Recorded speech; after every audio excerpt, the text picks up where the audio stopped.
This conference will now be recorded. Look at that. We are now being recorded. Okay, hello, kind and gentle folk. How are we doing this weekend? Did everyone have a good time during crits? I know it's a very enjoyable process. The Discord's pretty cool. I didn't realize that it could make Twitch like be able to talk. That's nice. So the recording of the crit session is on YouTube under my thing. I haven't worked it out. We're going to try to get it to be, I don't know how we can get that recording from YouTube to the meeting, but it'll always be on my connection, or it'll always be on my YouTube. I think it stays there for a long time. So, okay. So once again, feel free to chime in and ask questions as we go along. Just, try to be polite to one another. And today, what we're going to do is we're going to take this just like one step farther. We're going to go from block up to, well, a sculpt. I'm not going to necessarily say it's finished. We have limited time. So what I wanted you to get your heads around yesterday or last class is our basic block up. And that process, I almost use it for everything. And so this time we're going to do a slightly more complex block up. And this week you'll also be able to choose what you want or choose your own mon, let's put it that way. So mons are traditional Japanese family crests.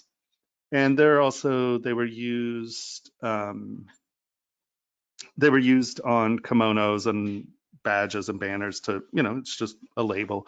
But what's very nice is that they're very compact, very tight designs. They're usually within circles. And so this will give you an exercise where we have a frame, where we have a form, and you can start to deal with spatial relationship, positive and negative space within those forms. And we're going to do slightly more complex block up. I'm going to go over basically copy and pasting. So instead of sculpting a bunch of things, you sculpt the one element and muddle it around. And then we'll also go into radial array. Uh-oh. What happened here?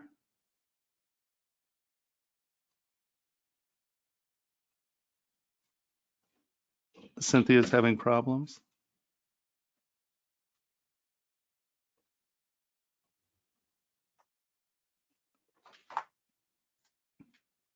Okay. So Cynthia, if that doesn't work, just shout out. All right. So mons, here we go. Sorry, now my throat's all scratchy. I'm a mess.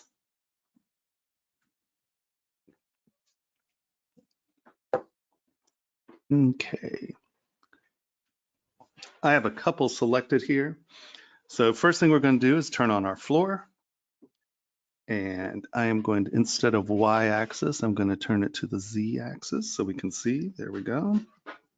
I know that this is to scale because you can see that these, okay, sorry, I keep looking over here.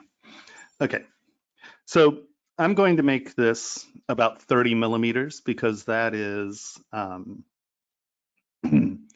that is, a good size round pendant. Once again, I'm just saying this is a pendant. These could be used for earrings. These could be used for anything.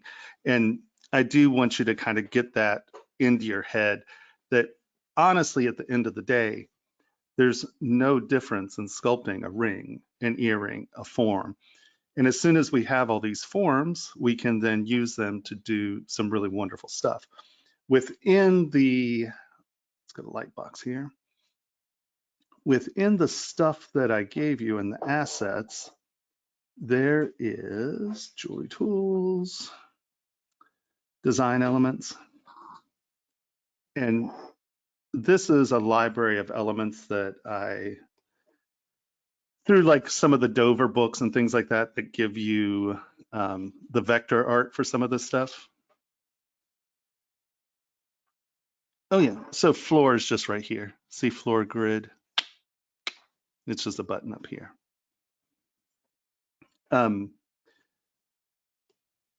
Frame. So I built this library of just shapes and forms. And these are just architectural elements that I've kind of drug out of all kinds of different, like Dover books and, you know, stuff like that. There are those vector art graphics books. And these are all kinds of weird graphics. So the reason I'm showing you this is because when we work today, I want you to think of some of these things as elements. Hold on, let me turn this on. And you can see, let's turn the line off. And you can see that these are broken up into different polygroups.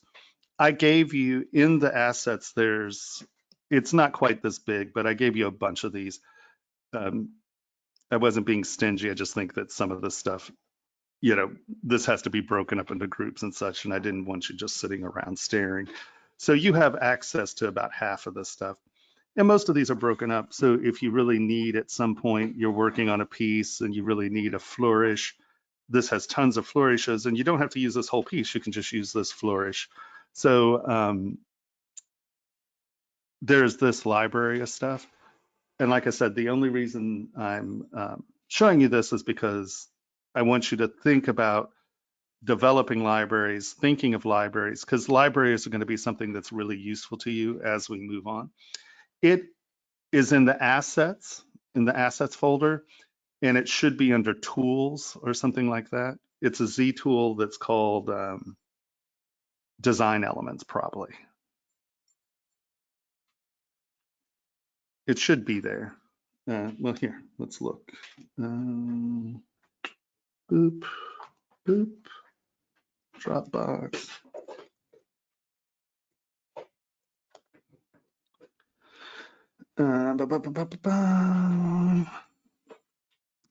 All files. Come on. Oh, folders. And I imagine that it is educational downloads. Assets, I think this is it. Yeah, design elements, ZTL right here. And that is the new, remember I said that I had a newer user interface? It's right here in there as well. I updated that the other day. Oh, those week 1 and week 2 assets, those were from, does this have pictures of them? No, that's Lily's.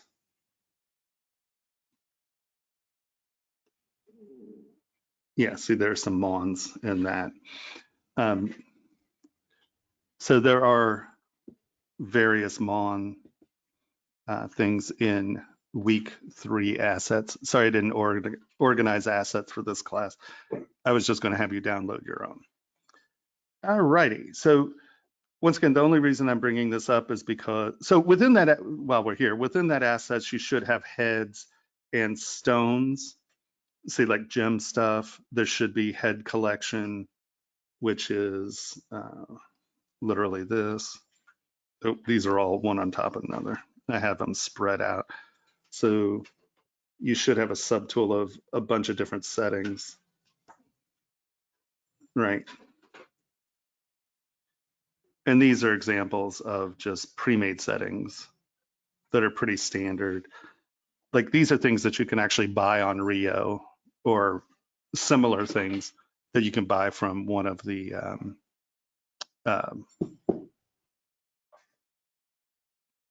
suppliers or something. Okay. So you do have these assets within that folder. No, they're not all there. Like I said, this is just huge. There's a ton of crap here, and I just figured it would be, it's just much easier to deal with a smaller group of stuff. This is a bigger group of stuff. Yep, that's the backside. Boop. All righty.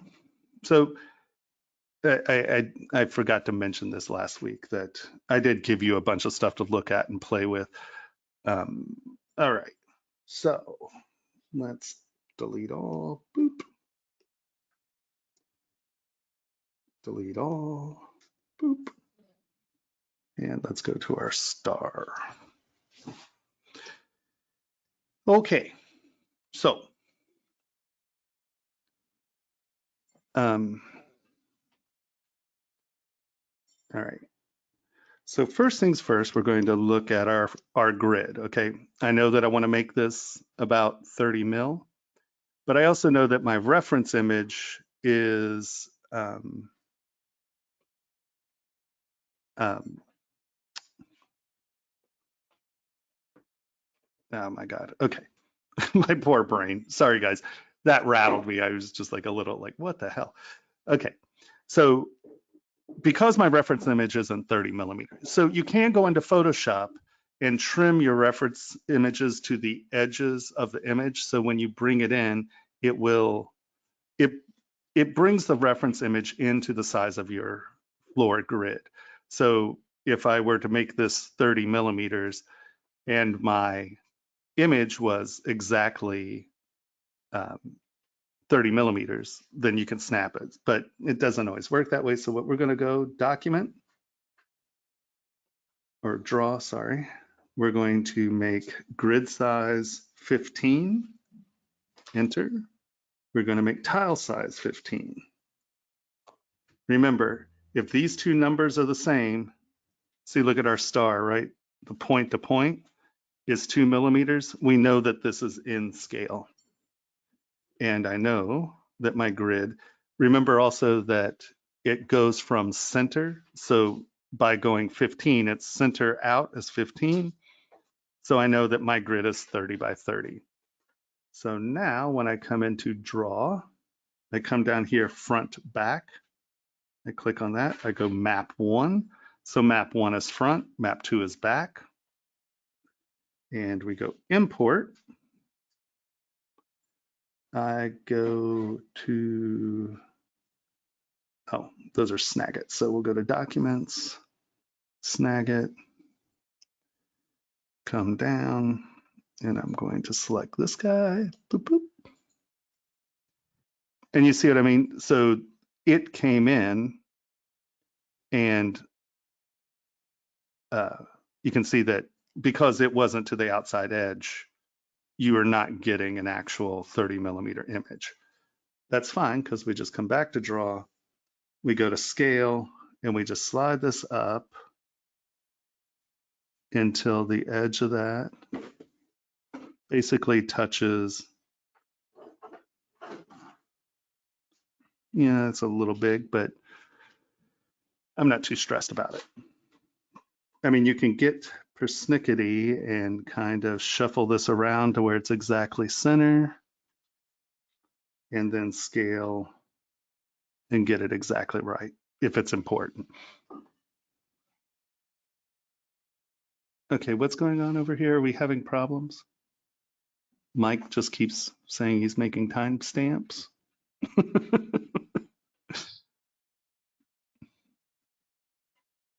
Okay. So what we have here is a mon. I now have it, you know, on the borders of that grid. So I know that my scale is 30 mil. I'm going to take my little guy right here. We're going to go W, go to Gizmo, and go to Cube. We're going to go to our polyframe here. We're going to draw lines because I need to see what my grid is like. And I want this to be boom, boom, boom. I want it to be one thing. We're going to go here. I'm going to drag this over here. This is our starting point basically. And I'm just going to make this roughly the right size. Okay, so now I'm going to cock this off a little. I'm going to hit Q. We're going to go to Z Modeler. And I'm just going to drag out. I'm going to tap this a few times. Come here. back to front. Make sure you snap to front when you do this because you don't want to be off. You want it to be going straight through. So I'm going to come here and with, Z modeler, boom. Over the point, I'm going to hold this down and I'm going to go infinite XYZ. It's move, infinite XYZ. Make my brush just a little bigger. 0.5.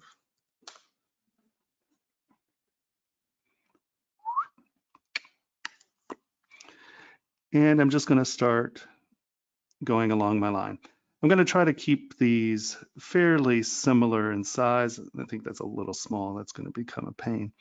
But as we do come up to points where we know our limbs are going to kind of spin off, when you're doing this, kind of think about, what your model is actually doing. So we're going to come here. We're going to go there.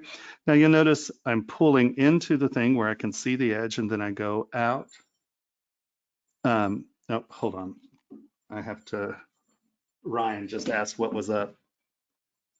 Let me text.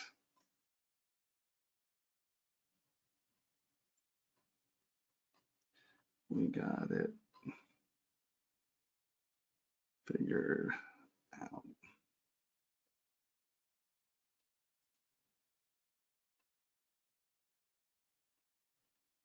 Organizer issues.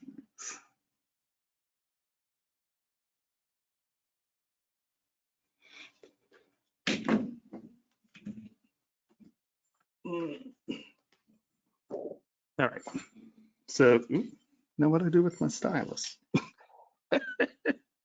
Holy Hannah. All right. So once again, I'm just going to pop a few of these out. And when I have a limb coming off like this, right, I'm going to just grab this and put it on the edge. And then I'm just going to go right back to moving my form where I need to. Now, don't get super caught up in this, right? We're still trying to shoot for a minimum of, trying to keep our frame in about 700. So you don't want to, oh, there's a little dimple there. You're just trying to get the form. Remember, we're not trying to be super exacting here. In fact, I'd argue that I probably have too many polys on this. I'd normally do this a little bit bigger, but that's okay.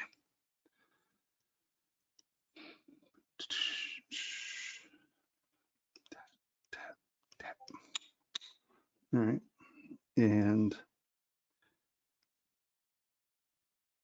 I'm gonna make these a little bigger, so we'll move a little quicker.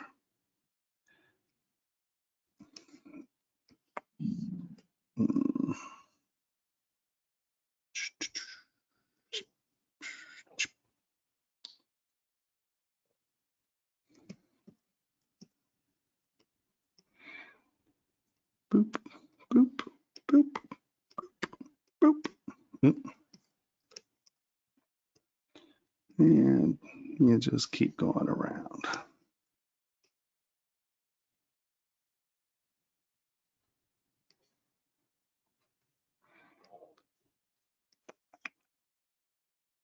Once again, if you have a question, it's probably easier if you speak out because I'm not really looking at the chat window right now.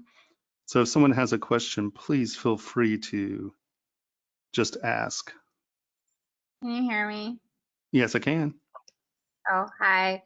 You don't need transparency, or you just kind of guess where the edge is?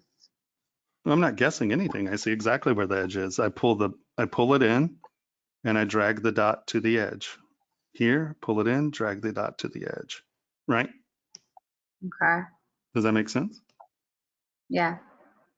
Yeah, see, because I'm here and I'm dragging it to the edge.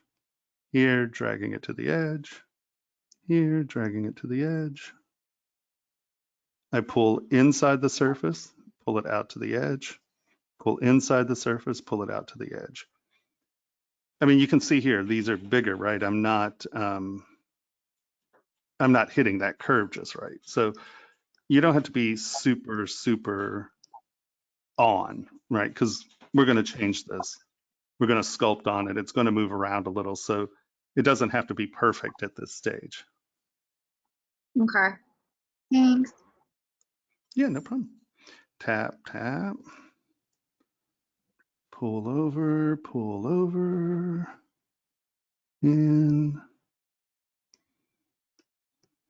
Oops. Once again, stop there, drag this to there. And now, because I changed the size of that snap, I'm just going to drag this out to the size of the square I want. Get you to kind of point it in the right direction and tap. And you can see that this is actually quite a bit thicker than, the plant would be at this point. I don't care. We're doing this very flat and very two-dimensionally at the moment. So I'm not worried about the thickness. I'm not worried about over and under right now. I'm just trying to get my base geometry out and in the right place. Okay.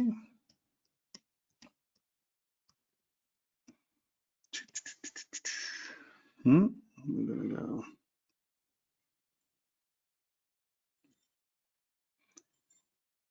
One sec. If you want, I thought you were doing a lot more working. I mean, you can set up out there if you want. If I'm gonna be doing editing and stuff, I have to be searching up a bunch of different shit. And because I can't connect to the internet, not using mine, it's painfully slow. So I'm just waiting for something to download. Okay, whatever. Sorry, someone else is in the room.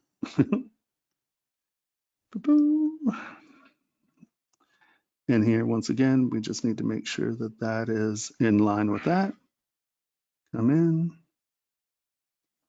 Come in. Now this is a break here, but we know that that's not actually a break. Boom.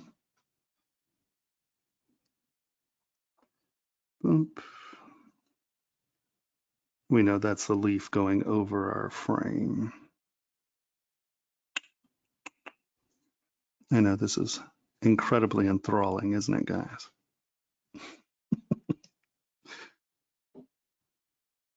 Boom, boom, boom, boom, boom.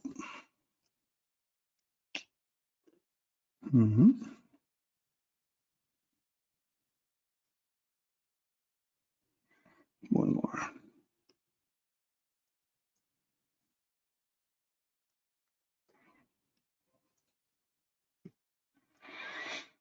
All right. Oops. Now, once again, when using ZModeler, stylus discipline is very important, or stroke discipline, or if you get all sloppy, you can do all kinds of things and knock things off. One thing to look out for while you're doing block up is if you touch a surface, right, it'll change color here. So if you accidentally tap something, often, you've actually accidentally added something. Usually if it's planular, it'll change colors. So this way you know that something's happened, right? And you'll start to see this as well. I'm just going to lay a line in here. And I know this is really subtle, but you can see that this is a darker line than any of the others. That often means that you've piled up lines. So just keep your eye out for some of the stuff where you're accidentally tapping things. And I think I went over this last week, but I will go over this week as well. And that is, if you start to have problems where you do get a lot of weirdness, so let's tap this and let's tap this and let's tap this. The second you start dividing, you'll start seeing these things, right? This is extra geometry. You're like, whoa, why is that happening to me? Well, because you are sloppy and you tap surfaces. So one of the really nice things that can happen in here is if you're willing to do it one step at a time, as you come in here, right now we know we're dealing with surfaces. So if you hover over the edge, you can go do nothing. Hover over the point, you can go do nothing. So that way you can do one thing at a time if you're having a lot of trouble with artifacts. All right, so I'm going to go ahead and change the thickness of this right now. And that's, Hey, Tomas, yes. where do you have your step to on the Q mesh? The Q step or is it? It's whatever you drag out. So If if you go into, I drag this out and I tap, tap, tap, that's that size. If I drag this and pull this out and tap, tap, tap, it's that. For the most part, I don't screw with my settings. Like in here, like QMesh, for the most part, their defaults are actually pretty good. I mean, we'll come in here and we'll change all polygons, or, we'll change what the targets are. We'll change what things are. But a lot of this stuff, honestly, I don't deal with it, because this needs to be fat. I don't want you thinking too much within ZModeler, or in ZModeler, because I mean, you can get really, I mean, look at all this, okay. right? I mean, all these are just the options for QMesh. Let's go to move. These are all the options of move, extrude. These are all the options of extrude. Like a, You're breaking up. No, stop. You're breaking up. Stop. You're not stopping. Can't hear what you're saying. Literally, we're getting that. You were working fine. I don't know what happened.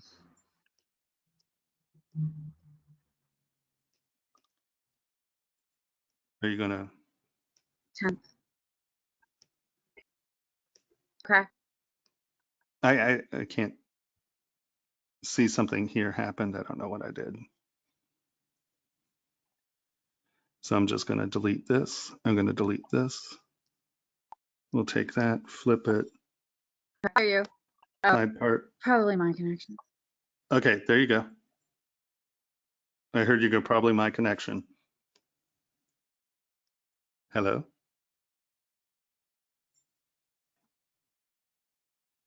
I got it. It's just that sometimes when I'm Q meshing back, like if I'm trying to get rid of a poly, I noticed that maybe I could change the step, to make it a little bit better, but I never know what to change. You're thinking too much. Yeah, no. I know. Literally, I'm just dragging this out and snapping. Don't. Right. You're always trying to find a solution. Just make some squares and move them around. Keep it simple. Okay, sounds good. Yeah, no. Okay. Don't get involved with all that garbage. You're the queen of overthinking stuff.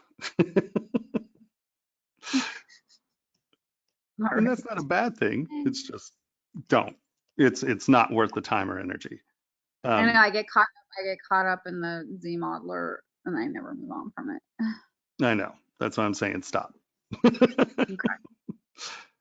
Just get in there, move stuff around, keep it simple. In a lot of the classes, I have people who spend hours and hours and hours on, the ZModeler, and they're like, oh my God, how did you do that so fast? I was like, because I have 14 polys, you have like 7,000. It's like, just keep it simple. Okay. And so you can see here, because I've stretched this up, this has become pretty stiff. Honestly, this is fine. You really don't, you can keep this pretty, rough.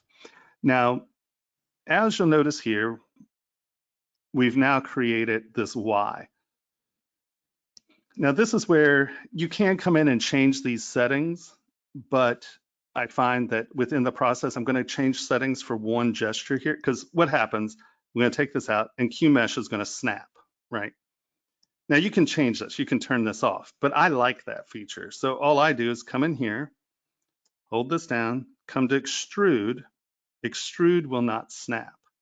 Now the first thing you do is come back and go right back to QMesh. Get out of extrude. Extrude is dangerous. Extrude is the easiest way to muck up a mesh horribly, because it does some very strange things sometimes. And like, it'll allow you to like I can accidentally tap this and just move it down, and you can see that it's moved that down and in. Now this is super helpful at times, but if you're not paying attention and you're just tapping surfaces and all of a sudden you wind up with these weird surfaces that are going in inside and you're not paying attention and you wind up with a mangled mesh. But it's just easier to change a brush to extrude whenever you're having a problem with a snap, right? Like if you're trying to split something and it's just too close, QMesh will try to snap these. Hold on, let's just go back to QMesh and demo this one more time.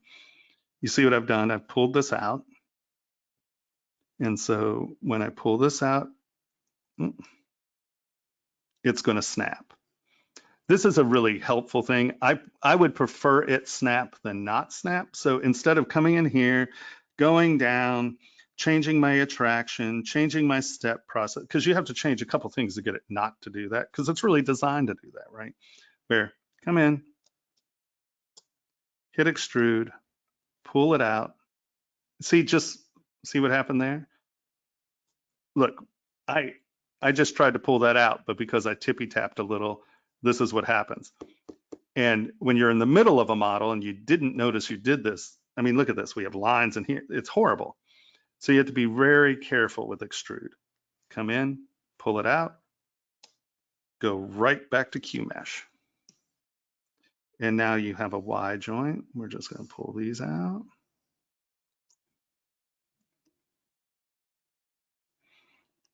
Boom, boom. That brush is a little big. Mm, mm, mm, mm.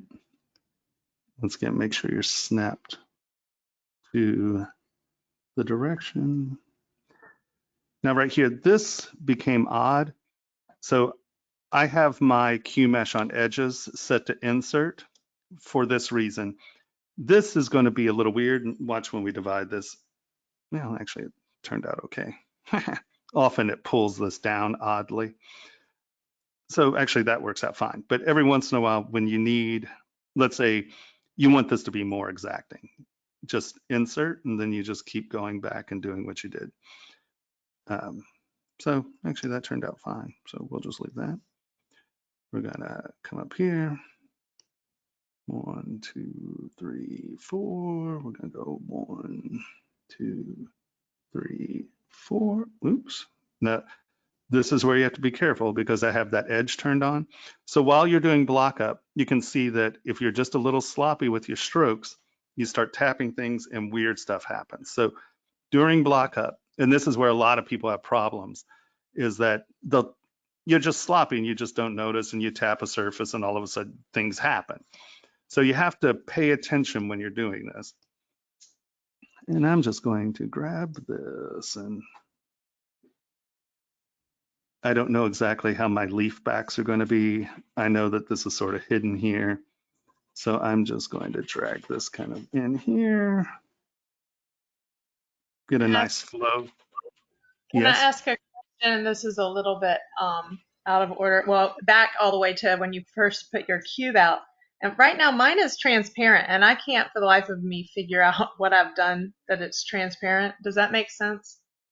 What's transparent? My little cube. Right now I'm at the point, like I'm at the beginning. I got the background, I've got the image, I've got my first cube out and it's showing transparent and I can't figure out what I clicked or what to make it look solid. Does that at all make sense? So when you're saying transparent, are you talking about? Like I can see through it. Like it's kind of cool because I can see the drawing through it. Right, one sec. I just can't get that solid, I mean, it's not like in a way when I'm laying this out, it could be helpful, but I can't figure out how to get like what I did to do that. But it's a transparent cube. It's not opaque. Well, oh, it's fill mode. Is it this? Hold on. No. I mean, there's project on mesh.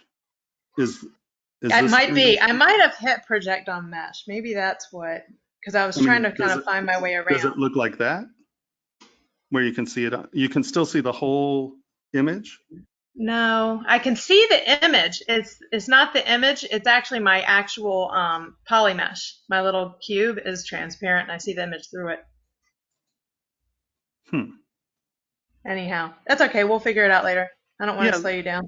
see, we'll have to look at the settings. Do you have a desk, um, like an image capture? Yeah, I do. I don't know. Like Can I put snag it it? in here somehow? Yeah. You should be able to somehow.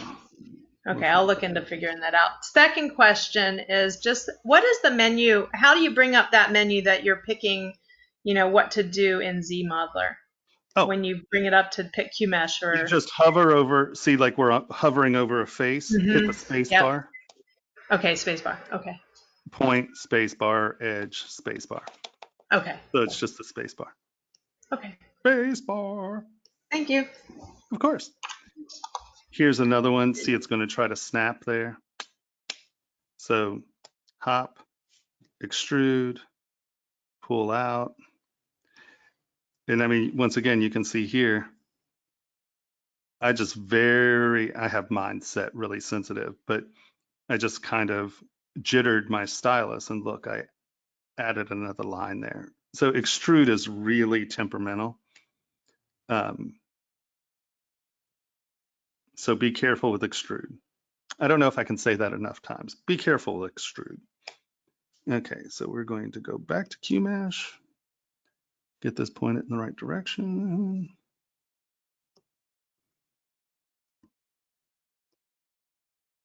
Boop, boop, boop. Come on. Really? Fine.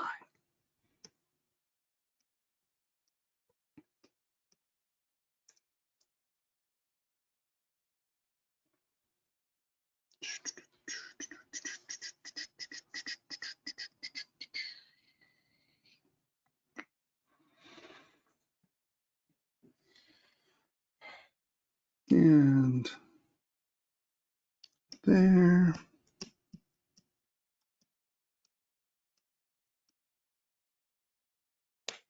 Extrude.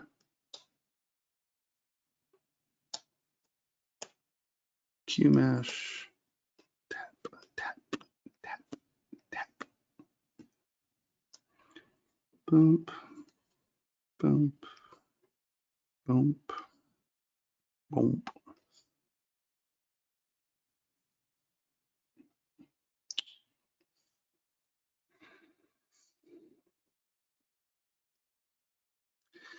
Now, I would tend to leave these just a touch fatter. Like when we get up into this thin stuff, I'm going to leave it a little thicker than the illustration, only because when we start dividing this, you'll see how thin this little area gets right here. So just make sure that you're leaving yourself enough meat. Oops. You're leaving yourself enough meat that when you divide this, there's room, so it won't just shrinkle up to nothing, because these have to have some semblance of thickness. Extrude.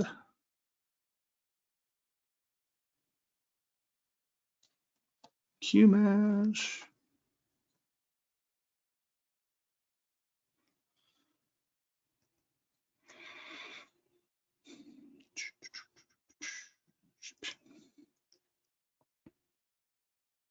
And see, that one's not pointing towards the side, so it'll QMesh out fine. It's just when there's some directionality here, often it'll snap. And we know that this is kind of going into the center here.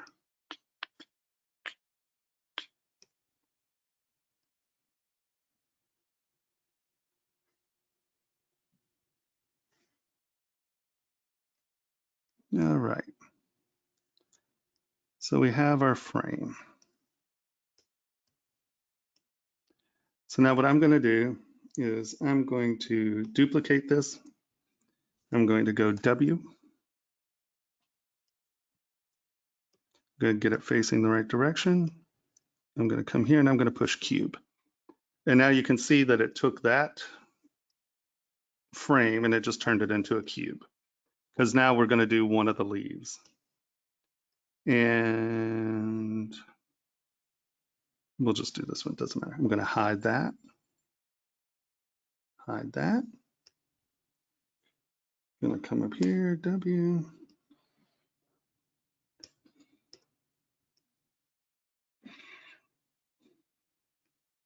Just kind of get it in the right direction. Come back to the modeler. I have 1, 2, 3. So we're going to go 1, 2. Come here, come there, come there, and come there. Oops.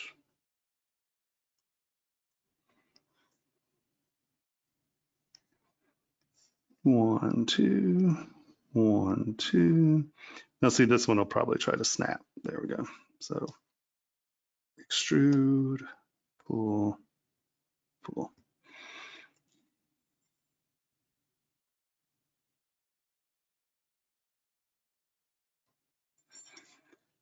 People are talking to workspace. My little wrist keeps. I was like, what? And now we're just going to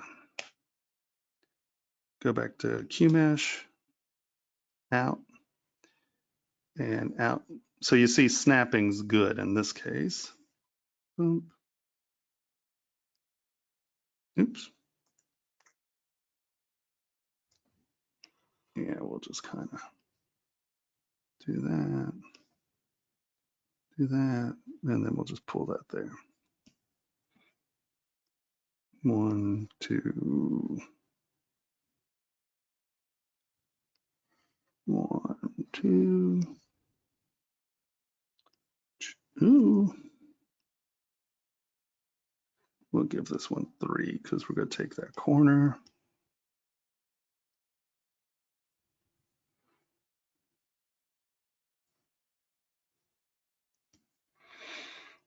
Boom. Oops. My stylus has some lag in it. That's why I'm getting those double touches in here. Well, these will get 3. It's just not quite enough.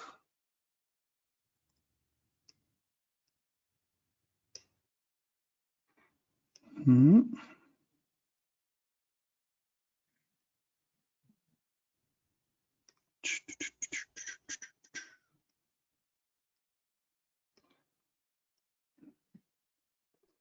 So I think hopefully you can see that when I'm saying block up, I mean block up. I'm not talking about getting good detail. I'm not talking about getting good shapes. I'm talking about just get it down, get it in there.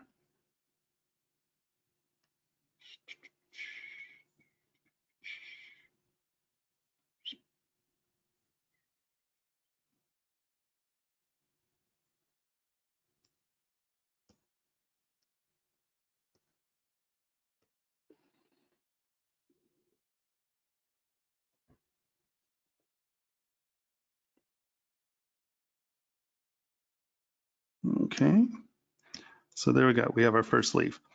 Now you can see that some of these have different shapes and forms. That's okay, because we're going to go, we have what? 1. So we have 1, 2, 3, 4, 5, 6. So we're just going to go here and duplicate this. 2, 3, 4, 5. That one's in the right place.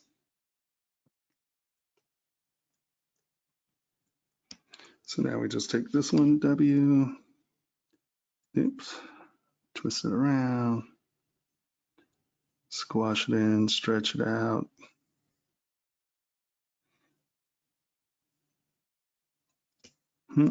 Now, this is a decision you need to make. Do you do the duplication now, or do you do the duplication after you sculpt? With these, I would actually probably do it after I sculpted a leaf. So let's delete these.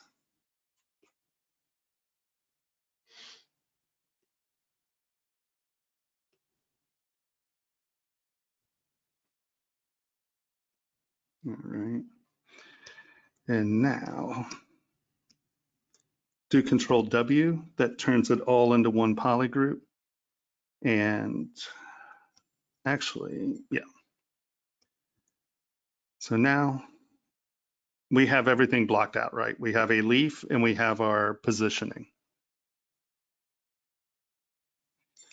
And then we divide this up.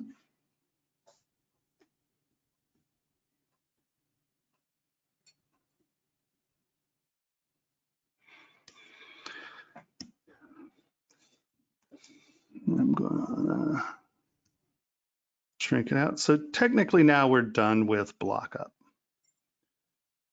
We're going into block up sculpture, right?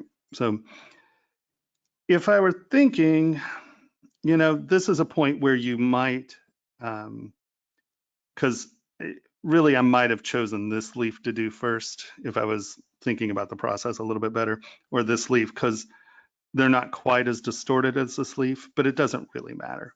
It's just something to contemplate. If you have more complex forms, that's something that could make this more difficult for you. But we're going to come in. Now this, I like slash for this. So the slash tool, I get it very big and I make it really soft. And it gives us, whoa. Yeah, sorry. Make it soft. Let's do a sample. There we go. A little bigger. Turn it down a little more.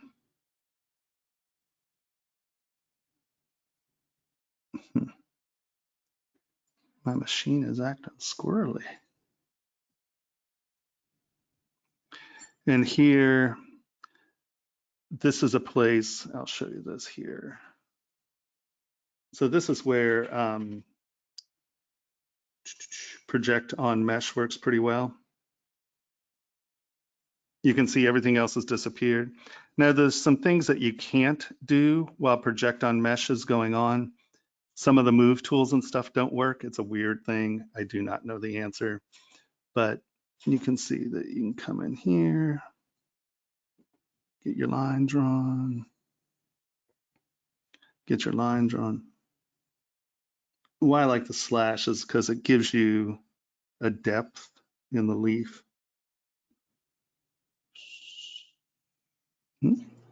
How do you decide which brushes work better for you with Lazy Mouse than without? You know, it really just depends on the smoothness of the stroke, right? If you don't want a jittery line, turn Lazy Mouse on. Like SK Cloth is designed really to be used with Lazy Mouse because you want nice swooping lines. It's really just the jitteriness of the line. But Lazy Mouse also can really make a brush lag out. So for the most part, I don't really use Lazy Mouse on much. Even on normal circumstances, I would turn Lazy Mouse off on this brush. But just for those 4 lines, it doesn't matter. Come back to, you know, there aren't, I mean, I know everyone's just like, oh, you turd. At the end of the day, there really aren't these hard and fast rules. It just comes down to how the brushes stroke and work with what you're doing. You know, a lot of it's just getting acclimated to your brushes. I would strongly suggest for everyone to go in and just pick brushes and just rub it on the surface. What's it do? Rub it on the surface. What's it do? That's how I came up with my brush list. Also know this is that within your up here, is it this one? No. Oh, it's on Lightbox, sorry. Brush, if you hit your brush palette here and then select brush out of Lightbox, these are all different brushes and these are all kinds of different things. So you can always come in here and explore these brushes as well. And there are a handful of these that I use. But for what we're doing right now, just try to use my brush set so you can so you're not having to think about your brushes that much. But eventually you're going to go in and explore some of your brushes and tune them to how you like it. But yeah, it really just comes, it's just feel, you know. And so here we're going to come in with move, and we're just going to tug this into shape. Just tippy tap your edges.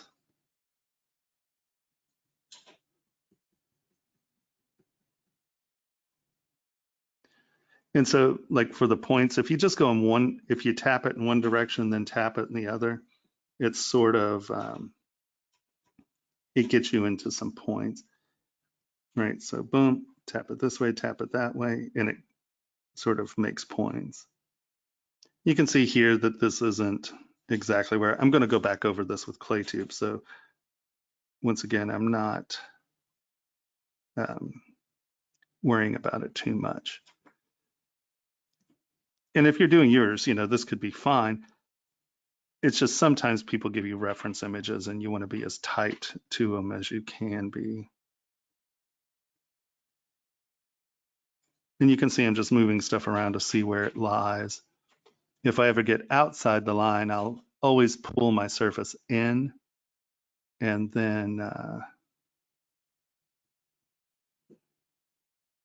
back out to, like, let's say right here, there might be a scoop right here. I don't know. So I'm going to pull it into the surface and then back out to the edge, right? Pull it in, find out where it is, take it back out to it. Okay. So that's pretty close to the image. I'm now going to come in, Claytubes. I'm going to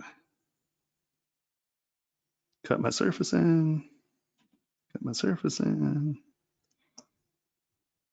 And you can see I'm kind of trying to make a V there.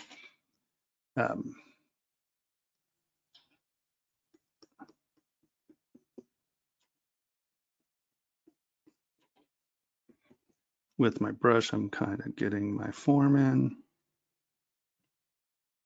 I can come back out here and start to define these outside edges.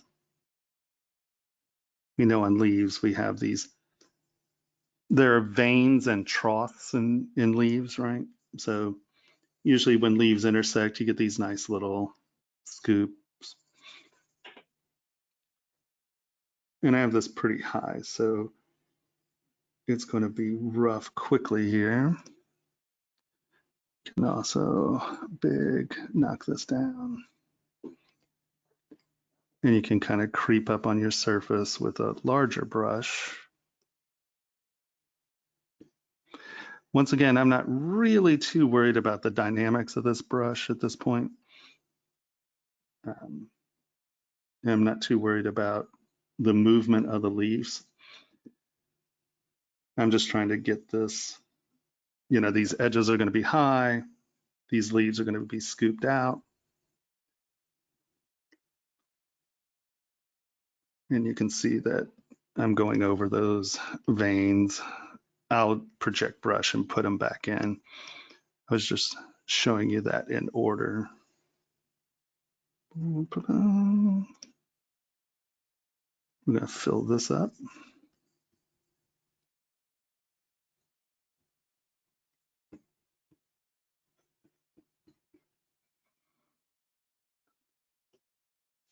Yes, it is being recorded.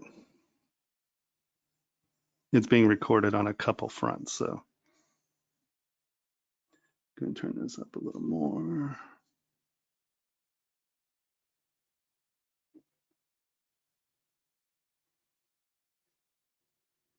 Mm-hmm.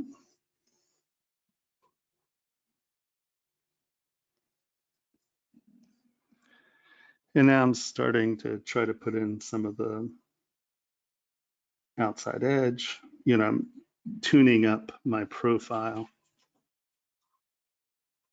And I'll be tuning up the profile with dimensionality, right? So you can see that I accented the motion of that scoop by making a wide line and then knocking it back and in, right? So knock these back and in a little. Once again, just hunting for that dynamic surface.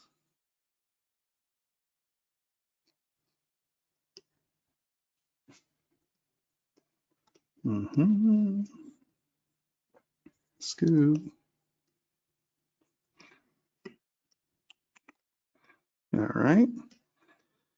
And I'm going to go back to my slash brush. Let's increase the intensity a little. Let's make this a little bigger. Oops, that's a little too much.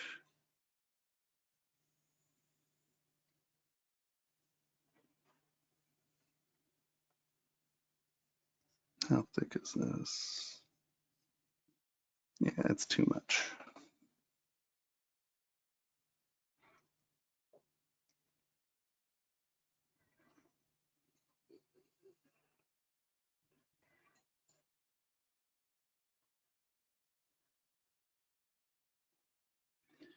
And leaves are one of the few times you'll actually see me do this with sort of the veining, because I do want that sort of up and down texture going on, and the veins help. And we just come back in and sort of accentuate some of this stuff.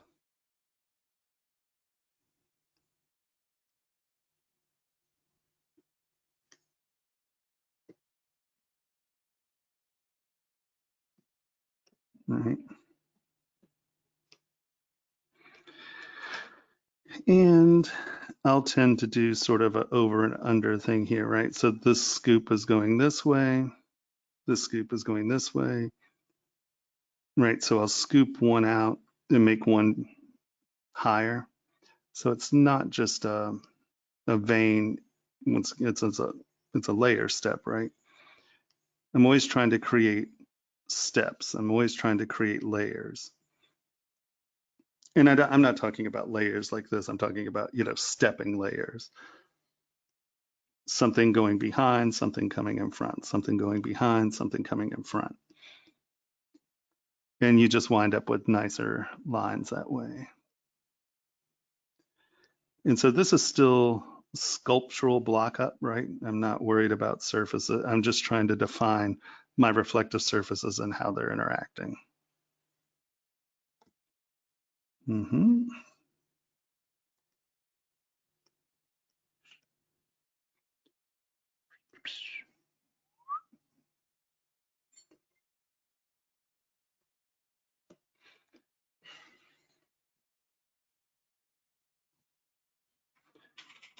And you can kind of see how you just decide what's in front, what's behind, and they'll merge nicely at the tips. Ooh.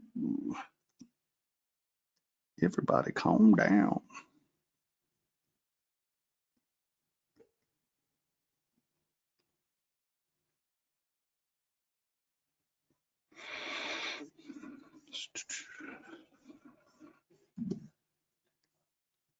Nice big strokes, not trying to get too detailed with anything. All right. Now, lower my res, do a big smooth.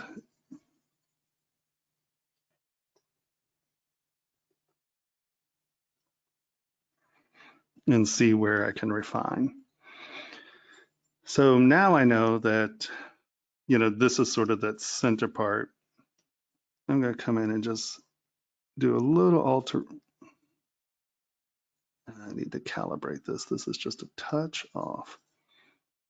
Right, I'm going to lower this area just a little. Look at that. Come on. This is what happens when your stylus is off whack a little.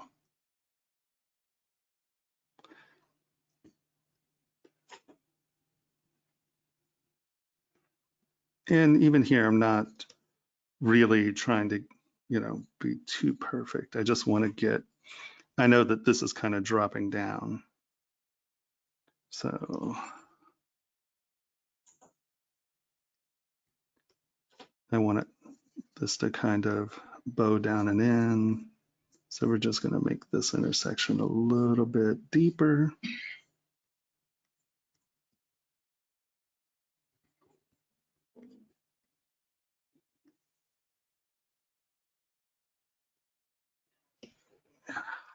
All right, sorry guys, I have to do this. Pin calibration.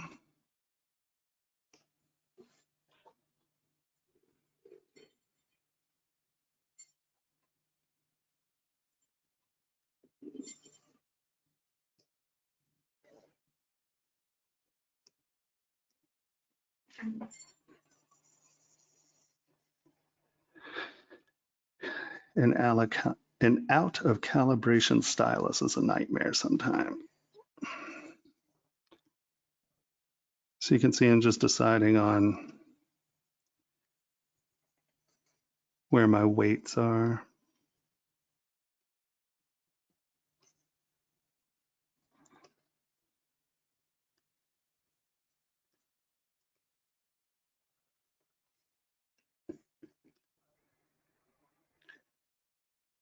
And you can see that I'm sort of stroking with the directionality of the leaf, just so I'm starting to build surface rhythms that are tying it to the subject that we're doing, right?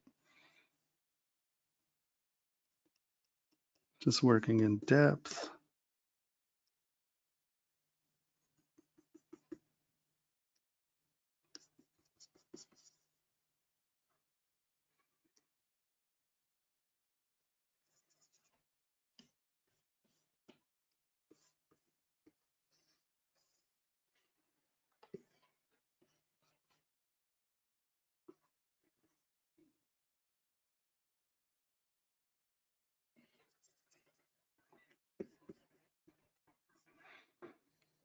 Mhm.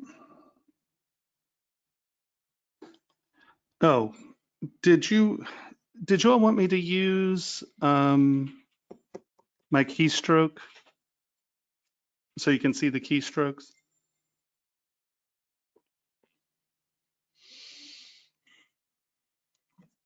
Yes, Hello? please. I forgot to ask about that. Wow, what was that? What'd you say? Yes, please. I forgot to ask about that today. Yeah, okay. Just making sure. So let's do that. Drag this over here. Keystrokes. I just remember that someone wanted that. Because right here I shift from, I was doing positive, and then I shifted to Alt to do negative, and that's something you might not notice. So, all right, so that's getting pretty close. It has a little bit of, thickness. Now, I think that we're gonna punch this up here, and that's gonna give us the depth there.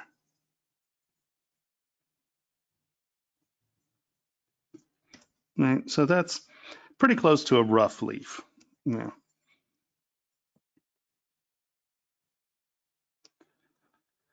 And I'm okay with where we're going here. Punch some of these up.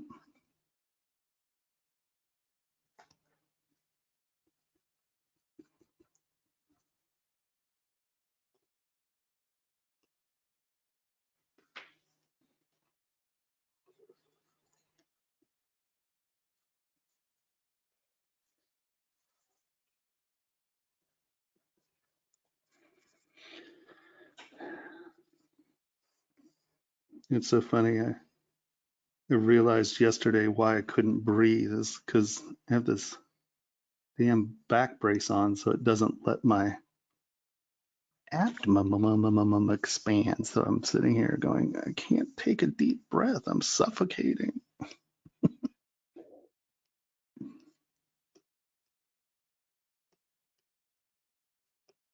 All right, that's getting there. So now I'm just going to come in and sort of define this line.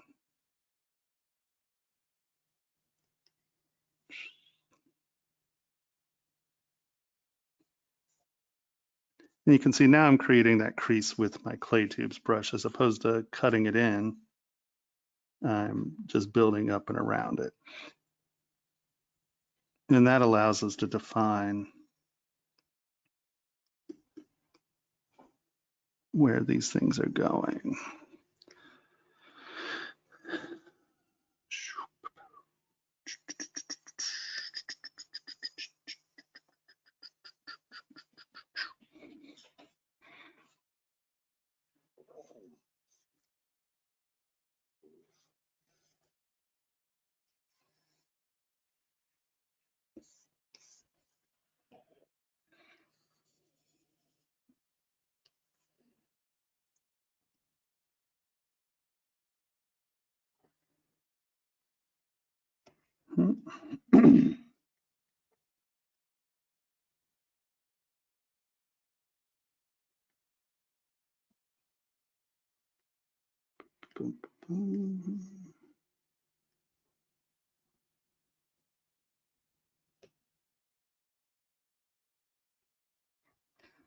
All right.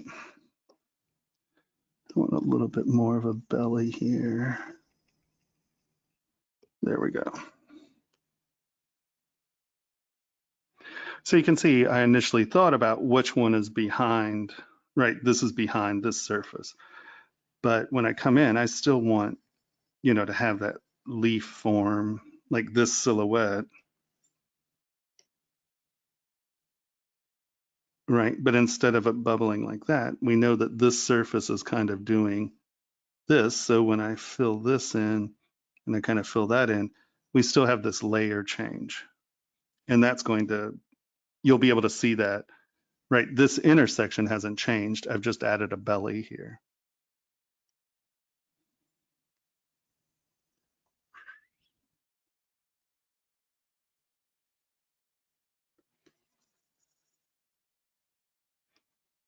Mm-hmm.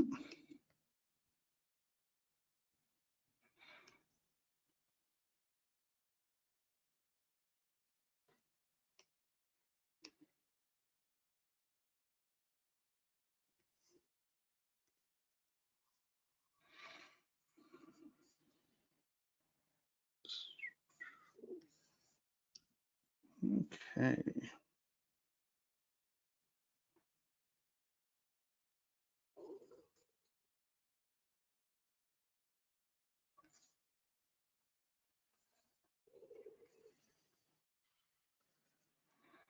But I want this to be negative.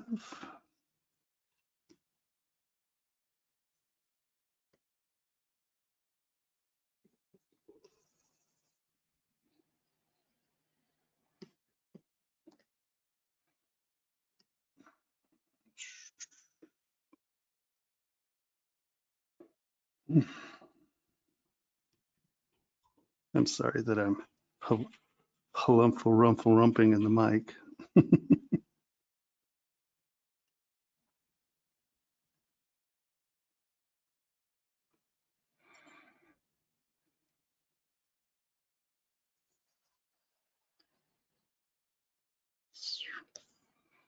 All right, that's pretty close. Now let's give this a little bit of a meat bump.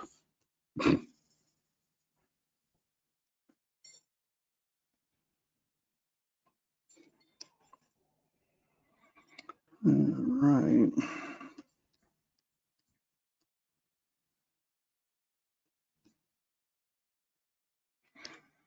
Okay. Yeah, that's a weird little lump in here. This needs to be a smoother transition.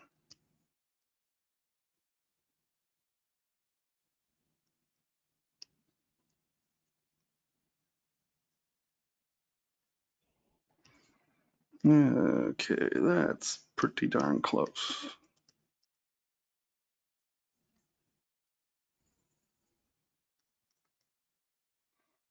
I also find that it's very effective to kind of go back and forth like the crosshatch. It just fills in slightly different directions. And so I find that you get a better surface if you change the direction of your brush every once in a while. Okay.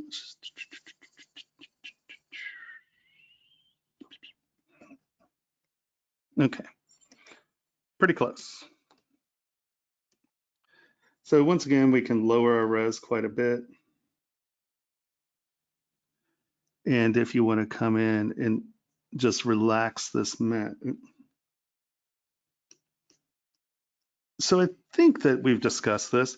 So how I use my smooth brush is in two different ways. So there's smoothing and then there's relaxing, right? So why I really like my subdivision levels to have a wide spread is because at higher resolutions, right, I actually like the fact that I can come in here and smooth off the surface detail. Okay, so this is surface detail, right? It's not changing the substructure. You're not really changing the form. We're just applying a texture. And so I can come in here at these higher levels. Let's make sure Smooth Stronger is on. And I can get rid of that. But look, you can see I didn't even get rid of those humps, right? It stays very lumpy. Now, a lot of people who talk to me about, Tomas, I can't sculpt in high resolution because I can't smooth my surfaces. Well, no, you can smooth your surface. Look, we've now smoothed our surface.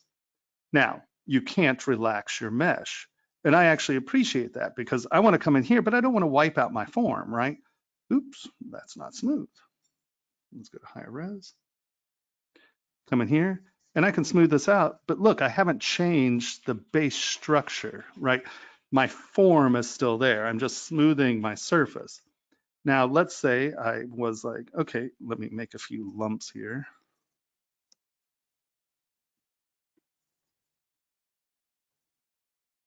You thought that you were going to have those little nodules, and then they're like, no, we don't want nodules, right? So you can see here, you can sit here and smooth this all day. That's never going to become a smooth surface, right?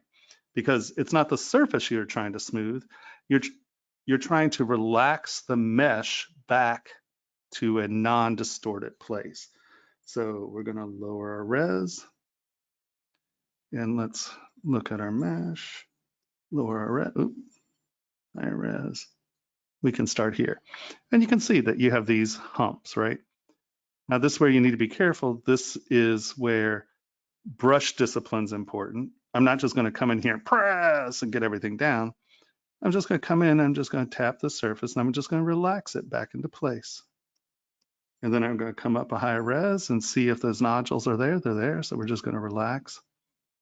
And so we're relaxing the substructure under the surface detail. Because now, as I come up, we can even do one more here. As we come all the way back up, you can see that, you know, you have a nice plain surface. And there you go.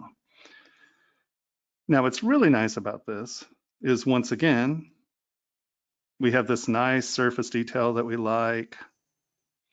I'm just going to put a ridge in here. So now we just come all the way down. We relax this mesh. Higher res. Relax that mesh. And then if we come all the way up, you can see that you're retaining that surface structure, but there's still that remnant. So you can see that each layer retains information to the next, right? Each subtool or each subdivision has like a history state, I guess. So we come back down. I'm gonna smooth it here. How many levels do you drop down? I think I have 8. I have 9. How many levels do you drop down to smooth without like totally distorting it? Well, I can drop all the way down and not totally distort it. I mean, the distortion comes from brush discipline, right? Like you can see here, I mean, I'm not totally destroying this because I'm just very lightly touching this mesh, right? Now, if you come in and you're just doing this, well, oh, that's purely brush pressure. And so this is a thing where people talk about the other tablets, and I say that I don't know about them, but pay attention to how many levels of pressure they offer, because I know that the new Cintiqs are about 8,600, I think it's, or 8,400, where a lot of them only have like 2,000. And that seems like, oh my God, that's a lot, but it's really not. And so that being able to come in here and just do that, right? Where if I'm holding down, if I'm pressing hard, you can see I can totally distort it, as opposed to just tapping the edges. So a lot of that really is, what are you trying to accomplish, right? Are you trying to, like if you're here and you tap this and all of a sudden you do this, well, undo it and just go up one more, right? But as you can see here, you can start to see some of that surface texture being defined here. So from this point on, you are removing some of that surface texture as you come up, right? So we know that we have that. So we want to be careful here. We don't want to wipe out the texture too much. Higher res, and you can see that I got rid of that for the most part, right? I can tap over it, smooth it, and tap over. It just depends on what you're trying to accomplish. Does that make sense? There just aren't, for a lot of these, there just aren't, there's not a, oh, you drop down too. So if I'm trying to get rid of most of my surface, like I want to try to get rid of this stuff, I'm like this, and you're like, oh, well, there's that ridge there or whatever. Usually if you drop down 2 or 3, that's enough, and from wherever you are, 2 or 3 is usually enough to actually get a powerful surface smooth, right? You can see that we've actually eliminated. What happens to me is I drop down too much and I smooth it out, and I think I'm just getting rid of, I still have my surface detail, but then I realize I got rid of some of the bigger structural elements, and I thought it would still be there when I went back up, but then it wasn't. So I guess you just get a feel for it. Well, I mean, I would say if you're trying to retain surface detail and you're trying to relax your mesh, let's say here, right? I'm trying to get rid of these bumps. I want this to be smoother, right? 3 or 4 steps is usually enough separation where you're still retaining some of that stroke information on the top end, right? So you can see that I removed those dents for the most part. And we come up here and you can see that I removed those dents for the most part, but I've retained all my surface detail. So basically when you drop down and you're smoothing out those bigger bumps, like that's actually happening when you go back up. It's just the surface detail that's staying there. Like what you're actually smoothing out at the lower levels is actually going away, even at the higher levels. Well, it removes a little of it, but it depends on how many levels of separation you go, right? Because I mean, here, okay, 5 mils, fine. Let's, hold on, where's Dave's Dino Skin? Dave's Dino Skin, because this has little specks, right? Hold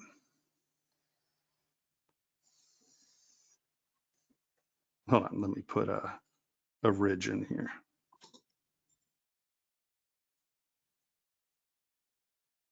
Yeah, the ridge. So you have this ridge and you think you wanted it there, right? And so now let's go back to Dave's Dino Skin, boom. And you spent all this time drawing all these little circles in here, right? So now I'm going to lower. So here you can see that if you wipe this out, you're going to wipe out some of your detail, right? Lower res, there's still artifacting. Lower res, there's not much artifacting. Lower res, no artifacting. So I'm going to start here. And I'm just going to smooth that out. Okay. And so now I'm going to drag it all the way back up and see if we got rid of it. Okay, well, there's a little bit of a remnant there. So let's go back down to 4. And let's just tap that remnant out, right? So if you don't see the detail, it means you're not really getting rid of it that much. Well, look, how much did we get rid of? Almost none. Yeah, but we got rid of that big ridge, right? So yeah, the broader the separation you can get from your dino skin, right? And that's what I mean. Smoothing is two different issues. You have smoothing, and then you have base mesh changing, I guess, right? Or I just call it relaxing, right? So at those lower levels, the levels above it are still going to retain memory of where it used to be. Does that make sense? Yes, thank you. Of course. Does that make sense excuse me. Does that make sense to everyone as an idea? Yep. Okay. Right? Okay, let me undo this.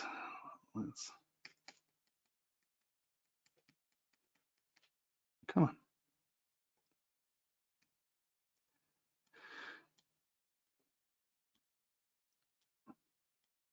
There we go. So this is going to be a small pendant, so I'm not going to spend a ton of time sculpting a ton of detail on this. So we're going to go, oh, those are not my brushes. Go to twist, and now I'm going to come in here and I'm going to define these edges. I'm going to go in the direction. So SK Twist is a directional tool, okay? If I go this way, it's rolling in that direction. If I go this way, it's rolling in the other direction. And I'm sure there's some smart person who's like, okay, well, a downstroke rolls to the left. I don't know. I do this. I'm like, okay, that's not it. I'll do that. You know, so I'm sure there are defined mathematic rules that tell you what that is doing. I don't know them. So, right. I'm going to come in here, and this was the top, right? So I'm going to make sure that when we roll this, that's the top. I'm going to give a little break there. That's the top edge. That's the top edge. That's the top edge. That's the top edge. So I've now come in and I've kind of defined my steps. I'm not going to bother with clay fill here because I'm going to come in and stroke some of this, knock that little bright lip off. And I'm just going to reapply some of this. Reapply some of that.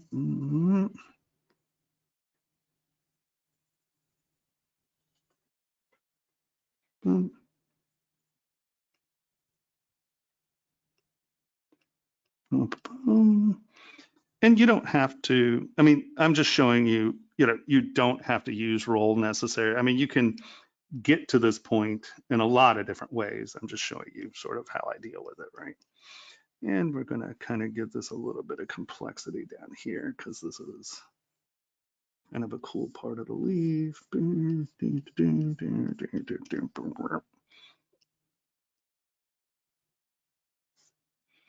And so you'll notice I'm coming back in here. I'm creating like a little reflective plane here by using that flat.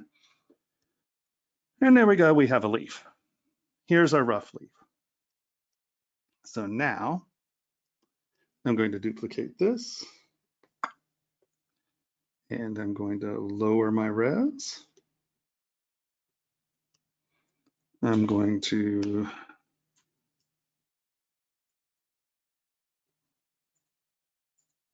one, two, three, okay.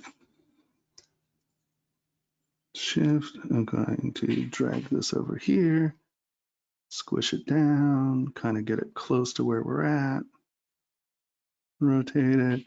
Now I'm going to actually use move. So I'm not going in and using my brush, the Z modeler. I'm just going to use move here. And I'm just going to get this to be roughly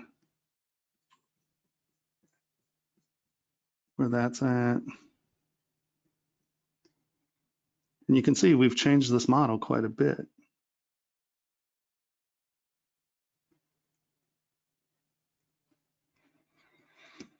Now, if this were thicker, right, you can see that by pressing on the top surface and pressing on the bottom, so I'm moving this around quite a bit. My brush is pretty much thick enough to where it's going to affect the lower one. There's a really nice new thing that is infinite depth. So we know that we're looking through front frame. We know that we're sort of looking through the z-axis. So if I come over here and I have z and I turn infinite depth on, it's sort of doing what the infinite XYZ does. So now if I move this, as you'll notice, what's moving behind it works. So if you're trying to get something to move and you want to keep the, you don't want the back side to lag, or, if you, here's a prime example. Let's turn infinite depth off real quick. Let's say this were thicker or I was using a smaller brush. I grab this and see how I'm leaving the back behind. So if you're trying to get something where you're moving the whole thing and you're not leaving the depth, infinite works really nice. Where does this end? Okay, there we go. I'm gonna make this bigger and kind of move that back and in. Also, these brushes are directional. Oh, this might be what you were talking about. Oh no, you were saying your brushes or your art front and back, right? So from the front, the model is in front of it. But if you rotate it around, the plane is now in between your view and the model. So here you can see that I can now see the flower sort of on in front of it. So you can always just flip it to the other view and you can see your model. Ooh. So now that's it's kind of right? Right? And so now we just come up to our high res, boom. And oh, what did I do there?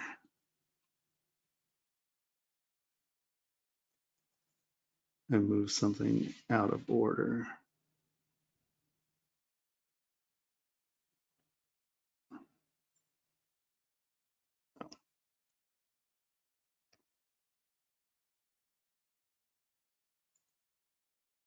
I pinched one of these things around too much. Here, we're just going to go to here and smooth that out and pull it back out.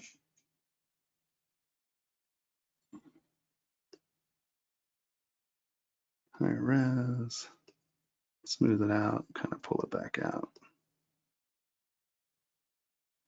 I just wasn't being very careful when I did that.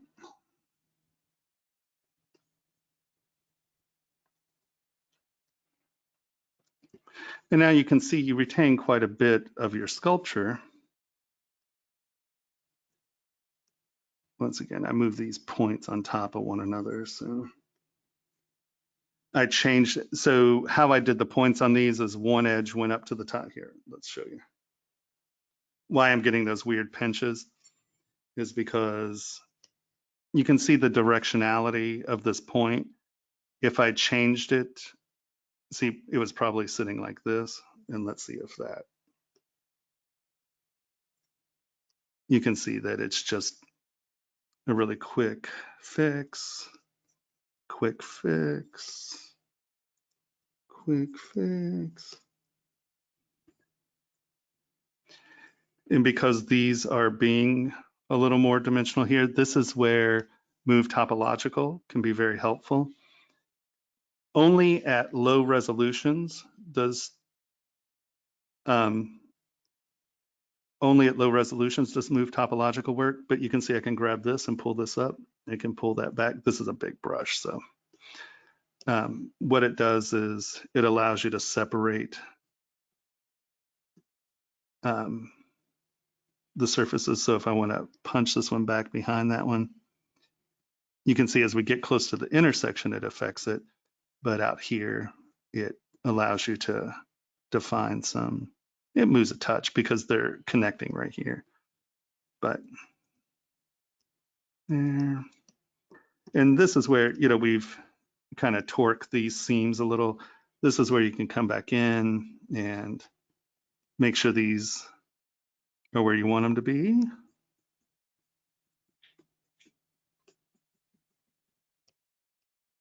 You can kind of see the weights. Are they where you want them to be? Right. And now we come up. And now you don't have, you're going to have a little bit of touch-up sculpting, obviously, but now you don't have to re-sculpt this. And that was a big distortion, and I wasn't being very careful. But you can see, you could just come in and get these a little bit more where you want. And you can do this at a lower res, so you're not mangling or messing with the veins or whatever. But here and now, just come back in with clay tubes.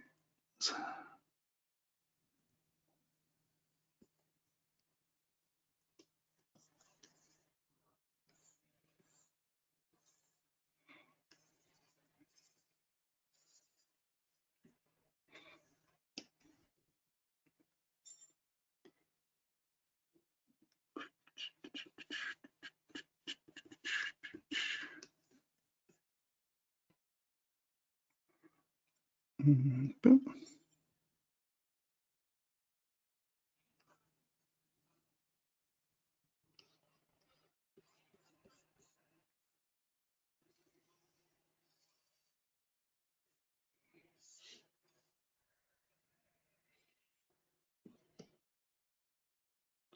Right, these little lumps, you can kind of just put a smooth stroke on it. There you go. Come back up here, duplicate.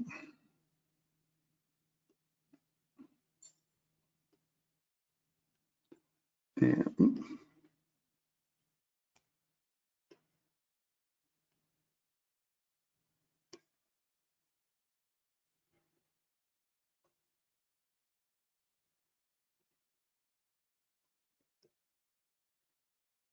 kind of get it roughly where it wants to be.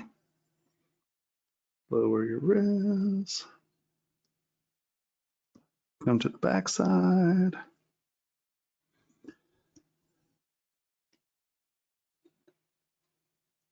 Turn that down. Nice thing about using Move Elastic here is it's going to try to keep the mesh homogenized.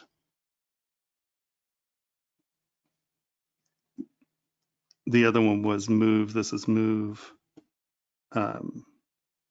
Elastic, so it's going to stretch the model around, trying to keep it as close to the same quad sizes as when you did the first time.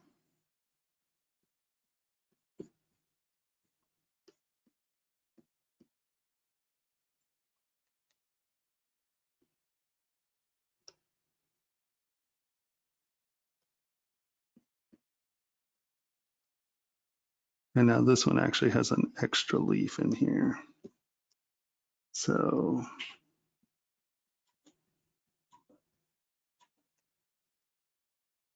I would just probably do this.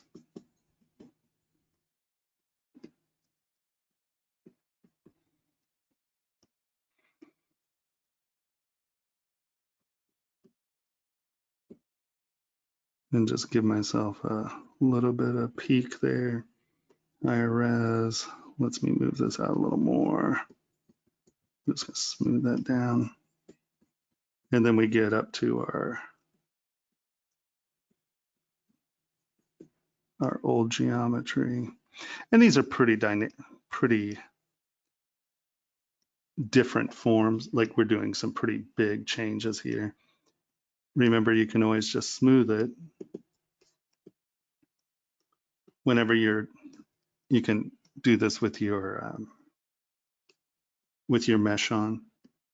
And that way, you can see what I'm talking about by relaxing the mesh. See how that's all twisted? Just smooth it. Come in.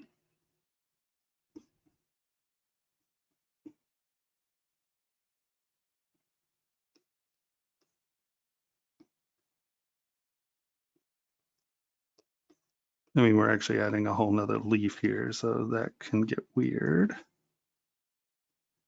So I'm going to do this at a higher res instead of there.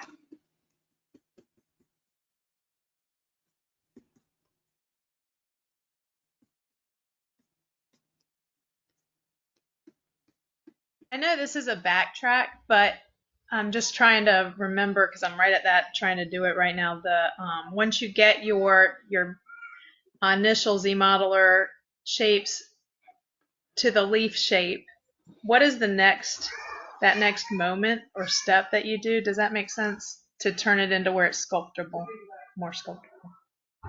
I just divide it. Just divide it. Okay. Yeah. Okay. Oh, I totally misunderstood this leaf. Sorry, I wasn't paying attention. No, I didn't. Here, hold on. This is where we go move. Sorry. Come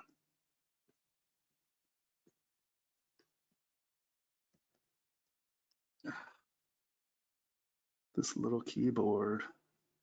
I promised I ordered a new one.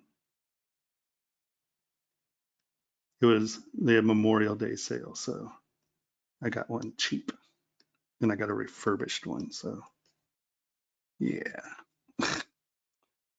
out here saving money.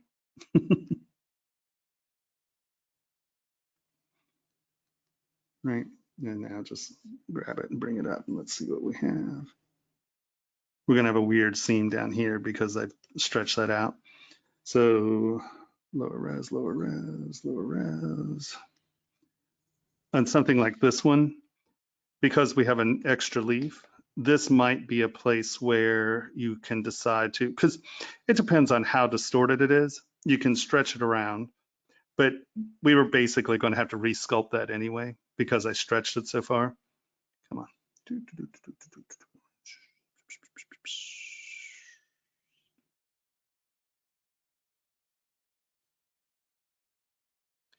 And these are things where, you know, when I'm doing this, I'm also trying to think about talking to you guys, so I'm not really planning very well. No, hold on, let's go back to here. All right, here. So we're basically standardized. We now know that, yes, I want to remove 301, right? We're going to kind of get this. Oh, that's move. That's why it's doing that. Move elastic, just tap this up. Get these kind of in place. But this is a place we can go all the way down to lower res. And we're, oh, hold on.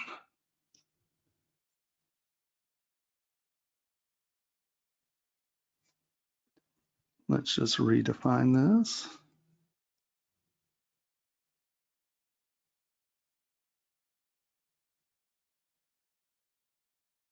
Question. I'm guessing you wouldn't be able to extrude in the lowest resolution because you already have subdivisions made? Well, we're going to eliminate the subdivision levels. That's what I'm going to show you right now.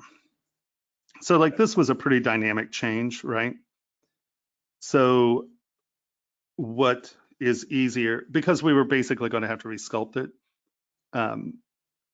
So I would just come in, delete higher, Z model, boom, boom, pull that out. Pull that out. Go. Come on, there we go.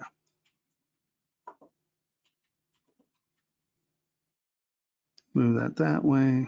Oop. Boop. Drag this out. See how it's snapping.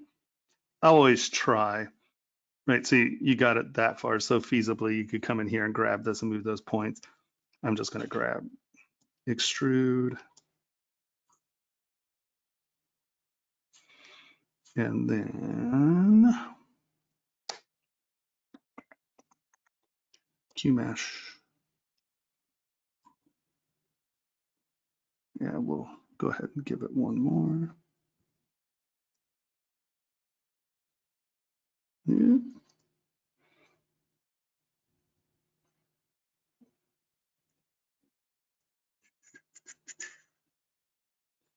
Now you can see that this is now moved around some. So I will want to go to move because I have the infinite XYZ here. This is where, or the infinite Z here. This is where if you try to go back in here with the move XYZ and see how these are not in line anymore, you'll wind up with some weirdness. Now look, we've added a line here. Hold over it. Insert, if you hit Alt and tap it, it'll remove. Oh, Scheisse lieber. Or it'll just kill ZBrush. All right. Yeah.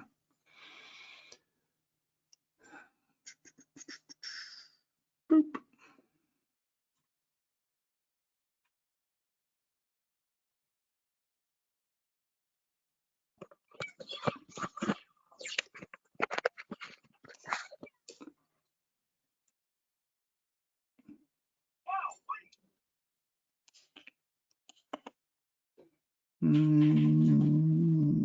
Recovered ZPR.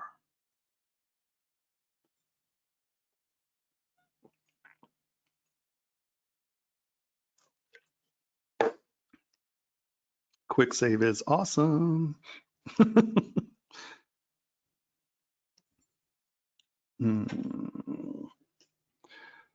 Smooth stronger. Move Z infinite depth. There we go.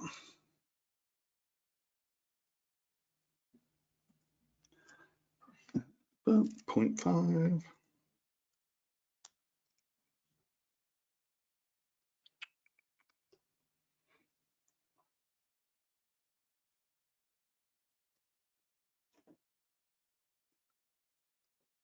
Somehow we, oh, that's right. Sloppy hands over here. Z modeler, hold down Alt, and it'll erase those. Move, infinite Z, boom. Let's go to the other side so I can see where the leaf is.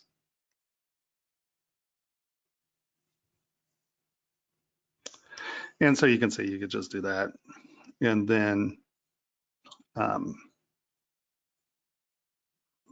divide it up. And you can then re-sculpt it in, right? So you have one that has the right amount of leaves. So what time is it? My watch died on me. It's 11:12. Okay, so I'm not going to do every single one of these leaves because I want to show you a few other things. And you just move them around. And then you add your frame, right? Divide it. Oop. Make sure you're on your frame when you divide it. And then I'm going to show you a really cool little bark trick that's very destructive, but it makes nice bark. Even if you just want, so there's this lovely brush called Crumple, which I adore. It's a really cool brush, but talk about destructive brushes. It's horrifying. It mangles the hell out of your mesh. Boom. How many? We need more resolution than that. And so you come in and just move it quick. And let's get in here. If you go soft in one direction and then come in, and the bigger the stroke, the messier it gets, but it gives you just like a nice quick bark. Go at different angles. And it's just a really nice, quick little bark tool. Oops. And you can get in there and be very persnickety and do some really cool oak, big gnarly oak bark. And it also works pretty well with stone. But that's just a really good brush to give you just like some quick texture. Here, let's go to here and I'll show you kind of what it does. So, but this mangles your meshes.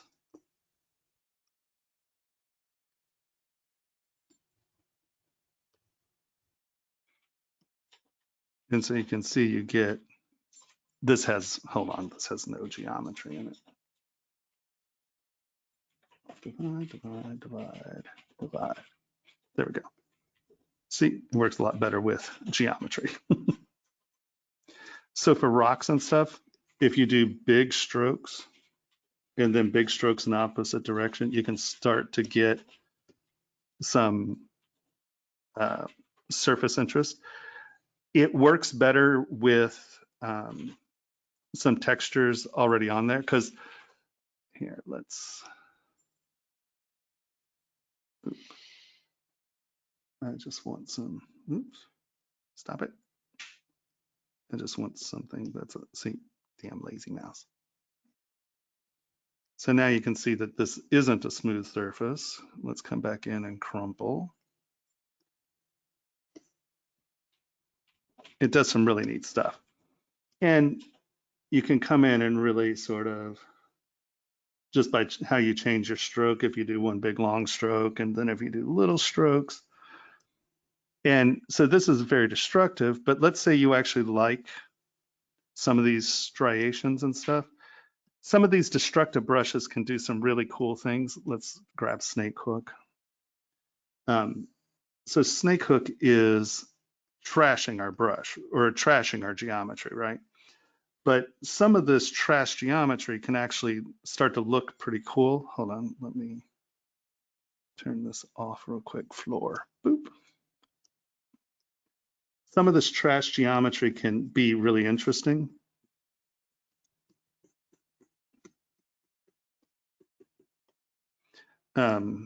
This is really flat, so we're not getting something very interesting. But if you come back in W and then Dynamesh it. Oh, it has multiple subdivisions. Lower, remesh by Dynamesh. You can see that it retains, wait, did that Dynamesh? No, Dynamesh. I love when demos work. Here, look, this is really cool. Now we had an old student who was like, how can this never works? And it's like, all right, well, now it works a lot better. So you can see we Dynameshed it, but it retained a lot of this stretching stuff and these things. And Ashley A Cubed, she's one of our streamers. She does some really nice, she uses this a lot where she'll stretch this stuff. But you can see you can create some really lovely textures and then retain them. Now I would then come back and remesh this, but I don't want it, we're not going into that yet. I just want you, since we were talking about textures, these are some really interesting and unique ways to do, I know this is mangly, but I think you can see how you can get some really beautiful complex forms quick and fast, right? Okay, so let's undo that. Now, before I shift to the next one, because I want to get in this other thing today too. Are there any questions about kind of this process? Do we understand how we got here and kind of where we will move from here? Right, you know, obviously you'll take this. Oh, this is another thing. Don't know if you know it. We're here, if you hold down Alt and you tap the surface, you can shift between subtools.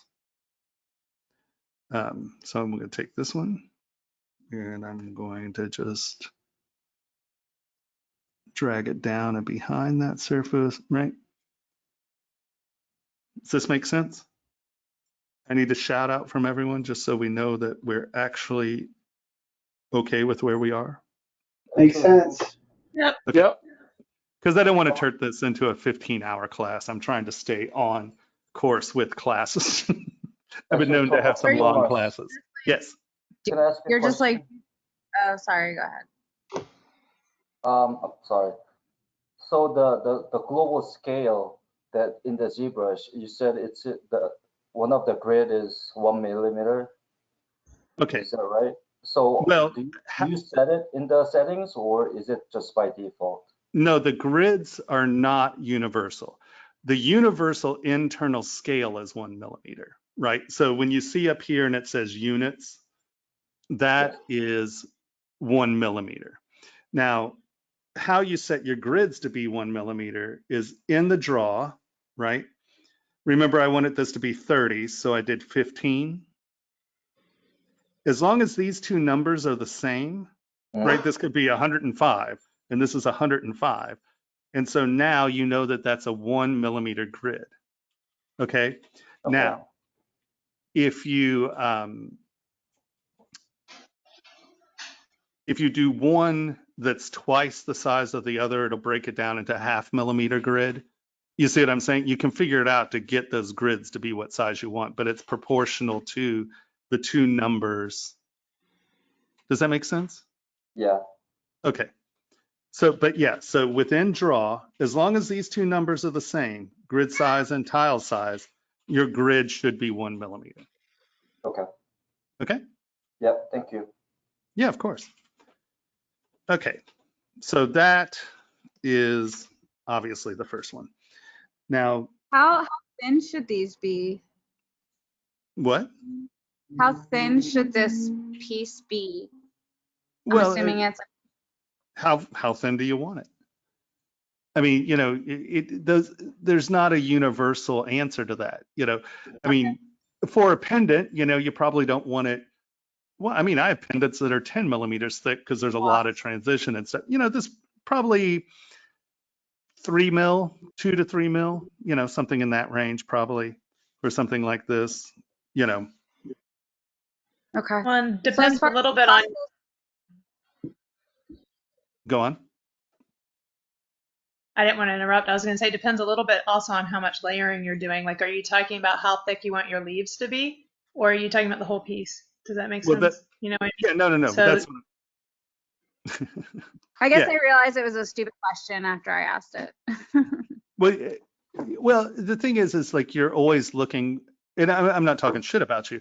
I'm saying you're always looking for a rule, right? That's one of the things.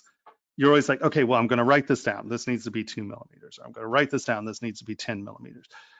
There really are no rules. You know, I mean, obviously it needs to be thicker than 1/10 of a millimeter, right? Because of the casting. So you just have to think about, okay, well, these are very thin, right? So if we were worrying about casting, and let's say, what is this? Let's just take a quick. No. Yeah, I guess you just need to plan it out because, like she said, like you're layering. There's different layers, and you need to think about the overall. You just brought up a good point, Tomas. When you're all right, so you've got that 1/10 of a. You said it's a 1/10 of a millimeter is the thinnest to succeed at your model casting. Oh Is no, there I a just way, threw that number out there. I mean, or no, whatever you it probably is, like wanted to, yeah. arbitrarily, is there a way, because when you're sculpting from both sides, like there's those moments where it gets really thin somewhere and you might get breakthrough by the time you're in reality. Is there an easy way of measuring? Does that make sense? Like a thickness, Sure. you're sculpting from the top and you're sculpting from the bottom. Yeah. That No, moment it totally when it makes gets sense. So I'm going to say that don't worry about it until your designs are sorted out, right? Okay. And I mean, once you get into it, right, you're going to notice that these are thin, right? This is 0.3 of a millimeters wide here, right? So I know that this right here is thinner than that. But that's okay, because let's say I really want it to look like that, right? So what I would do is from the side, here, oops, turn Q off. Boom. You know, let's say I'm working on this and I want this to look hair thin, right? Hold on, boom, hide part, boop. And I want this to look super thin. Well, I'm going to come in here and I'm probably going to take pinch and thin this all down. So it looks like this is real super thin.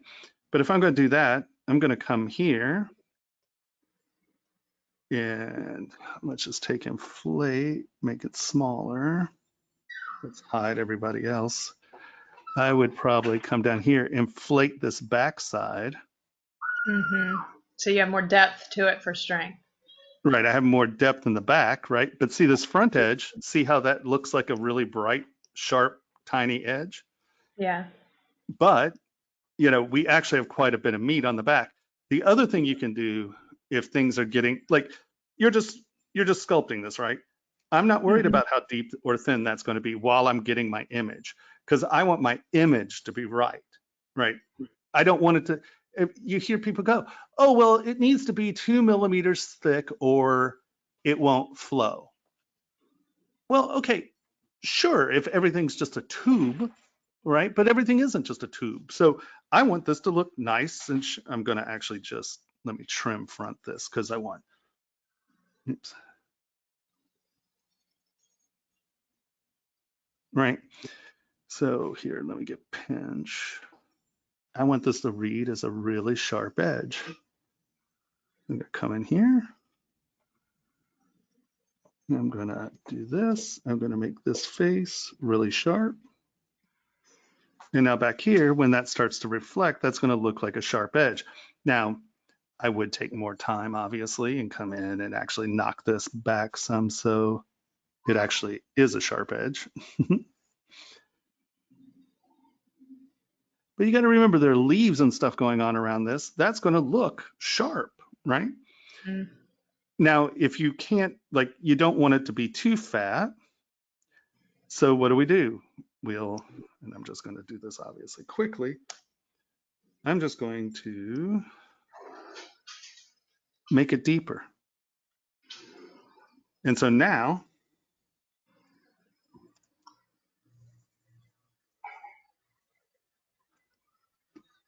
I have things that appear to be blade thin. And right here on that edge, it is blade thin. But we have a ton of room for material to go through here now. So that's why there are tons of ways of being able to have, 1/100th of a millimeter blade edge. I want it to look like a sword. So I need it to be sharp. Thank you. Oh, back face masking is always important. Come on, where are you? But now there is more than enough room in there for that to cast, even though this edge is super sharp. Does that make sense? So when I say that, that's only 1/10 of a millimeter, I can't do that. Well, of course you can, but you're going to have to make some arrangements and after the fact come in and figure out where you need to adjust it, right? So it's, you can have super fine hair detail as long as there's room for the metal to flow. So how does that happen? Okay, you can connect it between two big parts and pray. You can fill it into the bottom, and that way it has a lot of room for the metal to flow. And that's really the key. There are no set rules, because if you go in there with set rules, you're going to start designing by these dumb rules. And if every prong is 3 millimeters thick, well, sure, that's plenty of room to set a stone, but it's 3 friggin' millimeters, So a lot of it is not specific rules. Does that make sense? I know I just said that like 3 times, the exact same thing 3 times, but it really just comes down to, I never really think, well, now, I mean, it's in my brain, you know what I mean? Like as I'm working on it, I know that that's going to be a problem, or this is going to be a problem, or that's going to be a problem. And either I change it then, or I'm like, okay, well, I'll work that out when I'm sculpting, or I'll work that out later. And for you guys, I just want you to really make aesthetically pleasing things. And then as we go along, I'll show you some tricks just like this, where you can have a sharp edge, this is the exact same theory or philosophy behind the edges of the flowers, right? As long as the edge of that flower is sharp, on the two angles you're looking at it, it looks really thin. Well, it could be a ½ inch thick, but it still looks thin because that reflect what you're looking at one angle is telling the story that it's thin. Does that make sense? Yep. Cool. All right. Thank you. Yeah, of course. So let's go back here and look at these mons. You know, let's say you have something like this guy. So there's this lovely thing called radial array. And let's come back here, frame, W, and I'm just going to turn this.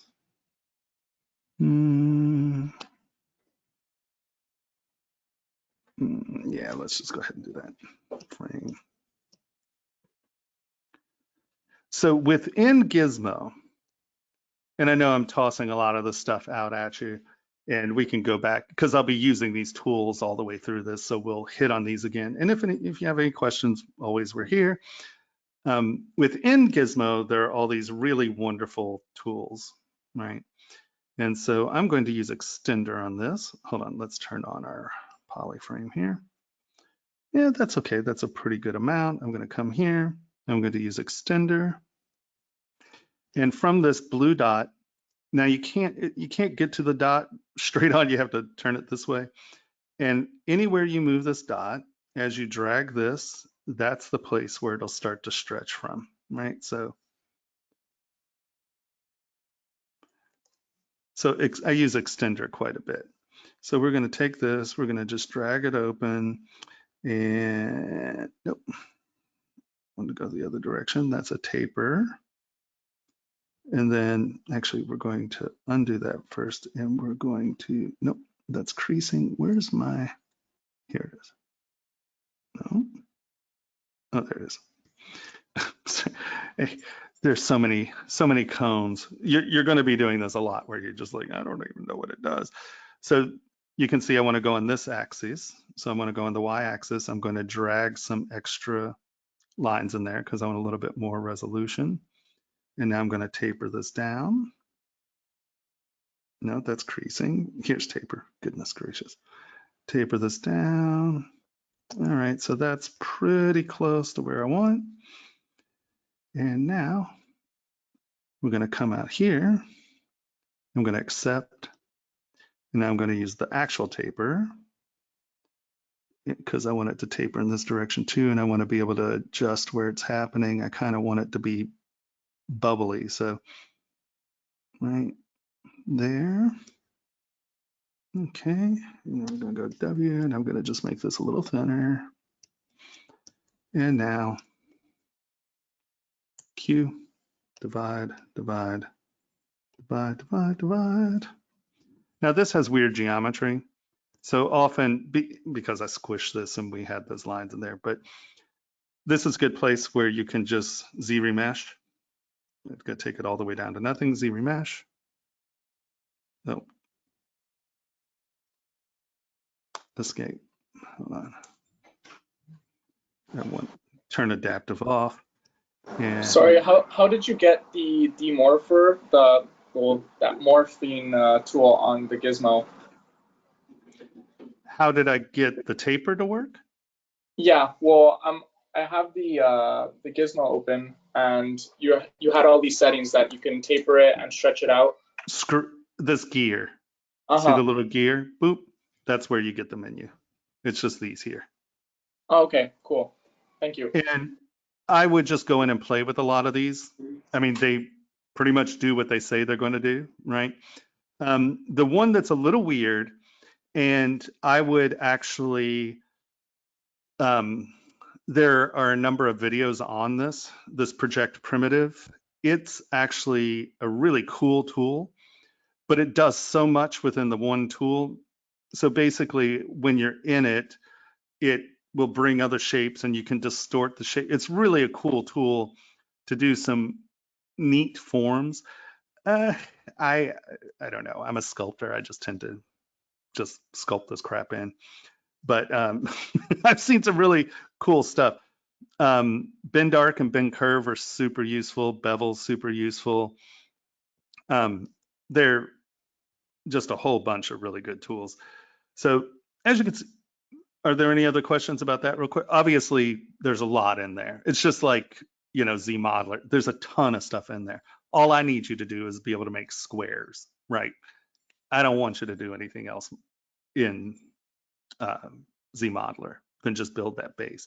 So these have tons of stuff, you know, and they're really wonderful because there's tons of control.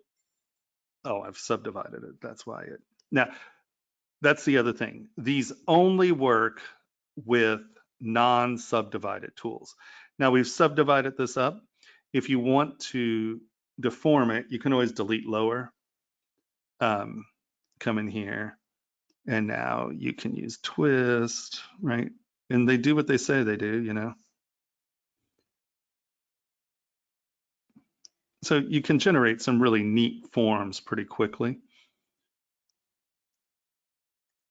So it's a pretty cool tool. So now remember to accept things. That's because if you don't accept the tool, if you go back and then let's say you want to twist again and you go to twist, it'll go back to the state before the action you just did. It sort of has this memory. They explained it and they had good reason for it. I don't know. I find it to be a pain in the butt, but I'm sure there's someone very clever who did it for a very clever reason, and I'm just too slow to figure it out. Because normally for these stuff, I want this stuff to happen fast. I'm not sitting there dingle-danging with it. I just want twist go. Now, why I use this is because we have this mangled geometry here, right? It came in, it's pinched, it has this weird stuff going out.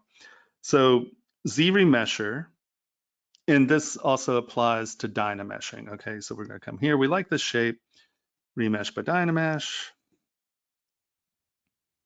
Boom. And now we have a Dynamesh. Okay. Now, does everyone understand that?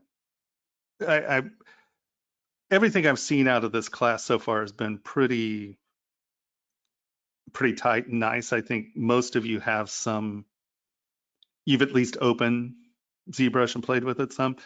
If I assume you know something and you don't, tell me, okay? Because I'd prefer to just keep moving forward if you know the stuff and me not repeat some of the stuff. So does everyone understand how we got here, what a Dynamesh is? Or is there, let me put it this way. Is there anyone who doesn't understand what a Dynamesh is and what I just did? I'm halfway there. Like I've started to understand it. I'm really new at all this. So it's definitely like no. cumbersome a little bit. Like the subdivisions were really throwing me, but I think I'm starting to understand that too, where I put it out and then I subdivided right away to get the different, but definitely like that area is a little gray still when it comes to. Okay, no. Hey, I'm here for you. Yeah. This class is pretty, or people are like, oh, well, why don't you just have a curriculum? Because sometimes I have people who literally an entire class of people who have never opened ZBrush, right? I have a lot of jewelers converting, and then I have ZBrushers who don't know anything about jewelry. So Dynamesh, so there are basically 3 forms of meshes. And I'm also I try to keep this class moving a little quickly because it's 6 weeks. So I want to get as much information into you guys as I can. Because like I said, normally this is a 10-week class for me and they change the format. So, you know, do not hesitate to ask if you don't know. So basically there are a number of meshes. You'll hear me refer to quad meshes and then just meshes. This is a mesh. Dynamesh will do it. And so you can see that it's not based on quads, right? Where before we're dragging the square out and we have this nice big square mesh that we can subdivide, right? So the things we've been making up to this point have been what I would call a quad mesh. Now, these I'll just either refer to, normally I'll just say it's a Dynamesh or a mesh. And that is, Dynamesh tries to homogenize the mesh as well as it can, but it can use triangles. It's not, oh, let me see if we can find a plate. This isn't wonky enough because this is plain. We'll Dynamesh something else and I'll show you the quads at some point. But basically, what this allows you to do is you're not going to come in and ever think about a Dynamesh in these little squares, right? This allows you to pull and stretch and change. Where Dynameshes become super helpful are things like this. This is where, okay, so this geometry was mangled. So I'll Dynamesh it. So you can see that we have this mesh. And then there's this thing called Z-remesher right here. And I drag this all the way down to the lowest setting, right? Boom. And I'm going to Z-remesh. Z-remesh returns a mesh to quad meshes. So you can see that it's not trying to be straight. It's not trying to be, it tries to get these squares as close as possible, Z-remesh will. Dynamesh will. But normally, if you Dynamesh, you're not subdividing it. You're doing it so you can do some things that are qualities of a mesh, and I'll show you. So now this is a quad mesh. Does that make sense? See how we know that each one of these is going to have 4 sides. So it took that mesh that could have a bunch of weird shapes here. So quad mesh, Dynamesh. Let me get something here. Let me mangle this a little, and then we will.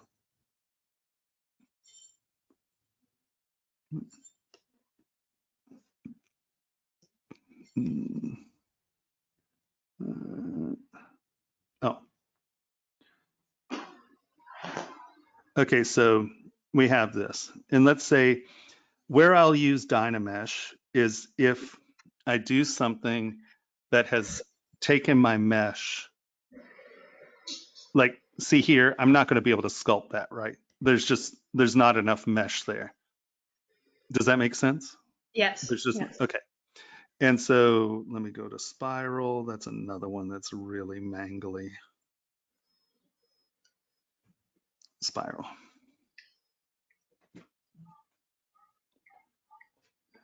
And this can be a nice shape. You can do some, hold on, I need a bigger brush with spiral.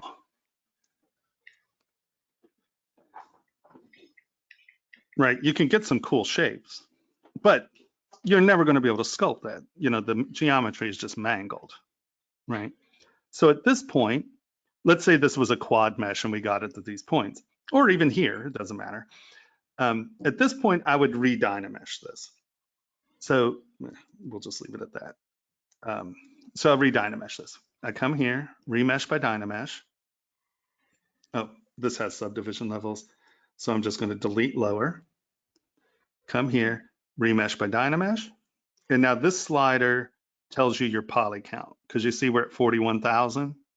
So it's going to try to get that into 41,000. So you can go from 5,000 to 1,000,000. So I want to try to keep some of that detail. I bet we can do it in 500,000. I'm just getting random because it's not going to hit that number exactly. It's just going to try to get it there as close as it possibly can. So now, did it? It didn't, did it? Yeah, it did. Okay. So now you can see that it took that deformed mesh and it came in and tried to get it as close as it can. Now, when we come in here and look, do we have triangles? Dynamesh has gotten a lot better about leaving triangles out. It tries to get this in as quad a model as it can, but you see here, these have triangle points, right? It's not a quad. And so that the only real difference is quad meshes you can do, like this. Well, technically you can then come in and use Z modeler here as well. But as you can see, this is a pain in the butt tool if you're going to try to do that. This isn't necessarily a useful tool here. So Dynameshes will take the mesh and it homogenizes it down and tries to keep as much detail as possible, right? So now we have Yep. this.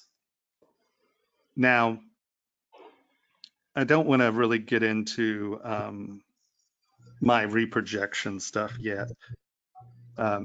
So those are the two things you really need to know. Quad mesh is good because we can come into ZModeler, we can pose it very quickly, and we can, it's just a really nice base form.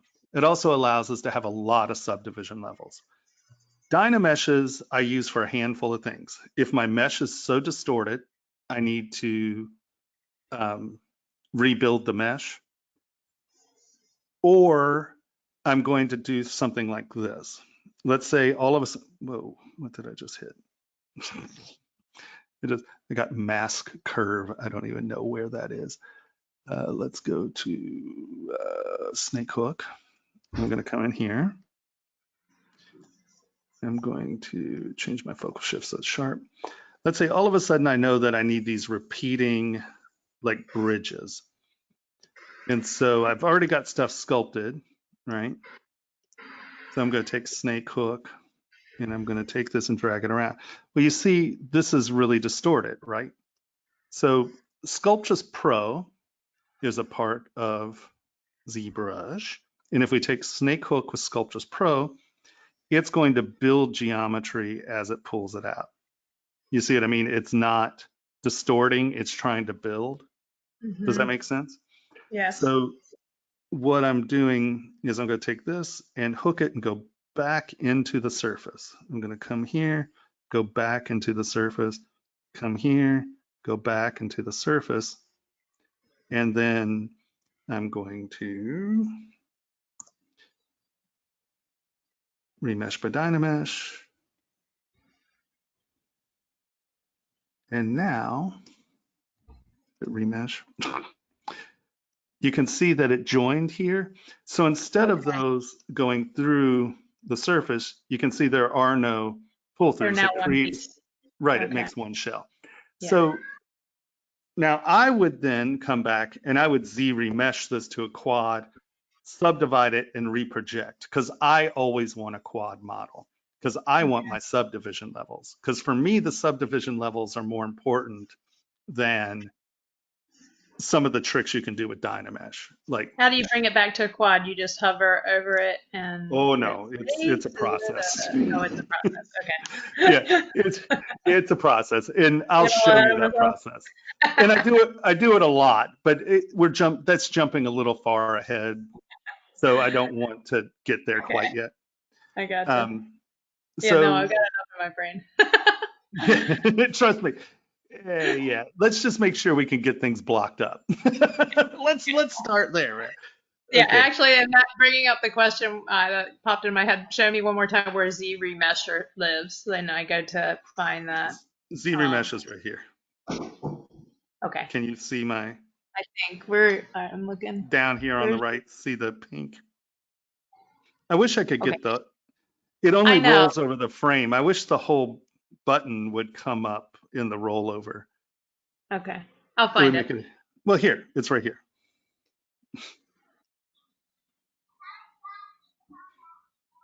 Do you see that? Yes, I see it. It's over here. I got it. You know what's the worst is that the way my screen is right now, I can't see that part of your screen. Okay, there's a whole lot that just appeared. I got it. You're like, no, I have no damn clue where you're pointing. Like, really, it's not down there. I don't know. I know it's a little. My first class. So I'm actually on my travel machine, but I have a pretty badass computer at home. It's a beast.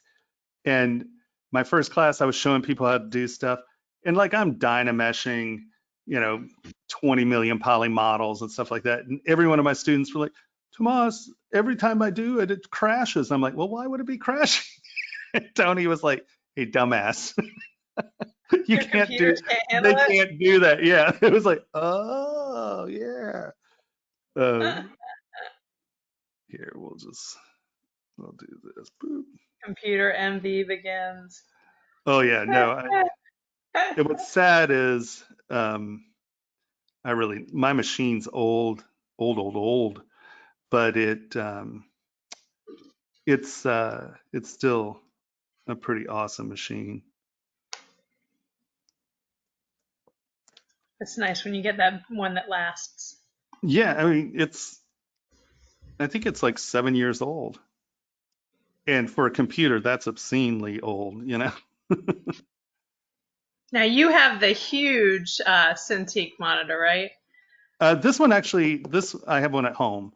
This one Yeah. is actually the medium size one. I'm on the mobile studio, and it's tricky to use your UI on there, although I like it because it has everything out Yeah, it is. Wow. there. But it makes my screen so small that I'm working on. So I'm trying to find the balance and create like a sort of new version that would work better for the mobile studio. Yeah, well, like a lot of this bottom stuff I've pulled out. Remember too, while you're working, if you're sculpting, you can hit tab and it makes all that go away. Okay. So while you're sculpting, and then if you need to find a brush, hit tab, come in, and then hit tab. That's what I did on my MSP. So I got into that issue as well. All right, so here's another thing. Let's just drag this out here and drag this out here. If you're trying to center an object, you hit this little map pen sort of looking thing, hit that. That'll go to the center of the object.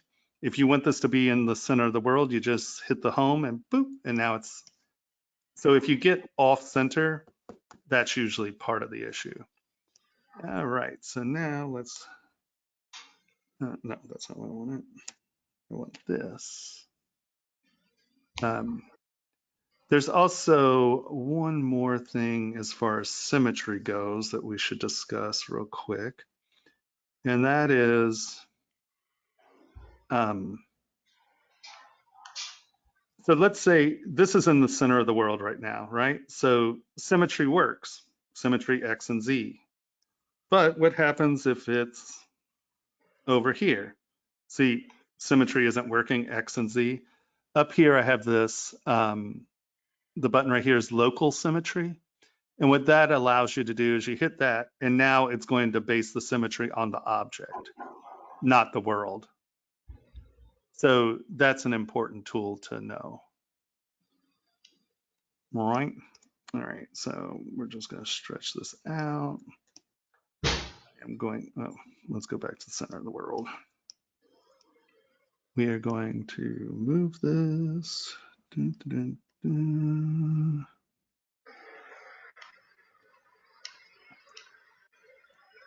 And I want that to be a little bit, okay. So we have our little object. Now you want it to have a flat face, W. If you come in here, there's this lovely thing called flatten. Boop. And then as you drag this down, it'll flatten that out. It'll flatten that out. And then that lets you have a flat surface. So we have this form. At this point, I'm going to take slide. Mama? Yeah. Oh, hold on a second. Hon. Oh, this is huge. Okay, hold on. Here's an important thing. So as you notice, this is 193 mil. I was like, why is my brush? Because I just dragged that shape in and futzed around with it. I didn't pay attention to scale. Double check your scale anytime you're working on some 193. I don't want it that big. I probably want this to be like 25 mil. Okay, well, it's going to be half the size of the round. So let's say 15 mil. So you come in here, and this is Scale Master. This is also over here under Scale Master, right? But I have them all pulled out over here. Sliders to subtool. That's fine. Sliders to subtool. And now I'm going to go turn all off. I'm going to come here and I'm going to say, I want this to be 15 millimeters. Boop. I'm going to resize subtool. Boop. Sliders to subtool, 15. So now that's an easy way to get your, like, so if you have a stone and you want it to be 8.2 millimeters, you just type in 8.2 millimeters right here. And well, I slid that, that's 1,000 millimeters. Slider to subtool, boop. And you notice I have millimeters selected. And there we go. We now have this. It is 15 mil. So I'm at the right scale. I'm going to take slide and I'm going to boop, drag this up. 0.2. Okay. You'll see me adjust this stuff up here. This is relative scale to the world. I work on things in scale. So if I'm doing, let's say, a car with this dynamic brush scale set at 0.2, I'll never get my brush to be big enough. So here, let's zoom out and draw size. This is as big as my brush is at 0.2, right? Now, if I slide this down here, 0.02, that's as big as my brush size is. See, max brush size. And then that's as big as my brush is. So I move this around to change the relative scale of my brush. Why I do that is if I'm down here, because we're working in small scales for the most part. And let's say, I think it comes set at like 1.3, if I'm not mistaken. This is the default. So, and let's say I want to nudge this just even a little. Well, I take this down. So the steps, right? So they're like 5,000 steps, right? See, max brush size, 5,000. So the size of the steps in the size of that brush become bigger when the scale's bigger, right? So this is draw size 1, and that's draw size 2. Well, that's draw size 18, right? So I have fewer options. So if I'm trying to get my brush to be a specific size, see how much movement I have between, 1 and 30? 30 is now bigger than my brush. So all of those above 30 to 5,000 is wasted. So, but if I come here, it allows me a lot more control over the scale of my brush. So I shift this dynamic brush scale around. In millimeters, I tend to go like 0.1 to 0.5 is usually big enough. Just something to think about. So now we're here. I'm going to turn symmetry back on. I don't need Z. And I'm just going to turn off Sculptris Pro. And I'm just going to push this up so that edge is on the edge, right? See how that's flat? I don't mind this being, there we go. Okay, so we have our little shape here, right? Now I'm going to divide it.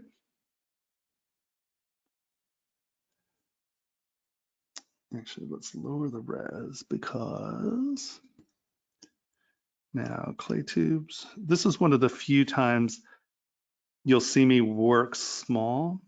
Now, if this is very detailed, I would decimate it and I'll show you, but so we have this form, right?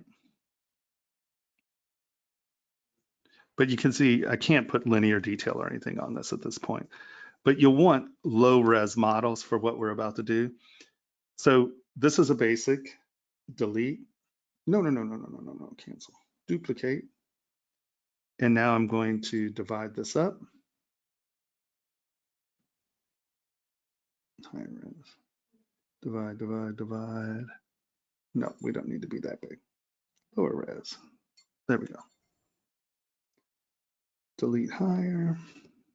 Hide this. Because if you all play with this, this is something that at least one of you will do, and your computer will crash, and you'll be like, Tomas.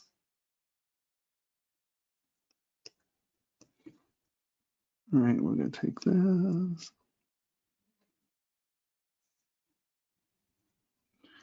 Make this a form.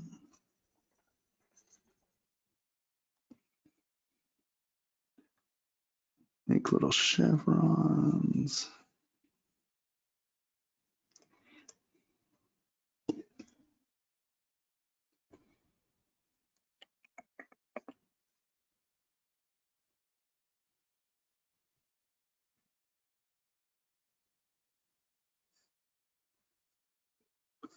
I'm just putting random detail stuff in here. This isn't important. Which brush are you using right now? Clay tubes. What do I ever use? Yeah. You know what? Chances are, if it's not like a edge brush or obviously an effects brush, you're going to see me using clay tubes. It's primarily Now, what effect are you using right now? That's the that's rake. housing? The rake. Yeah. That's cool. All right. So we have this lovely little groover here, right? And I'm going to take SK twist and I'm going to come back in here and define my edges.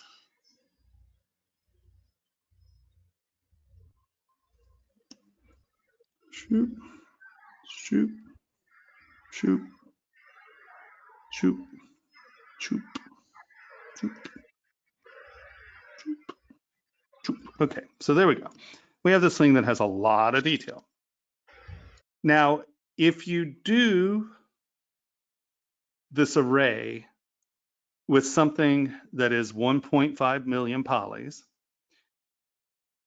and let's say you pick 30, well, now all of a sudden when you actually make that model, you have something that is 30 and a half, so that's another 15, 45 million polys. So before you do anything that's an array mesh, you'll want to decimate it, and we'll get into decimation later as well, but decimating allows you to retain the surface detail and have a much smaller mesh. There's an algorithm, it's actually based on light reflection, and it puts geometry where it needs to be and leaves it off the rest. So here's my base model. I'm going to duplicate it.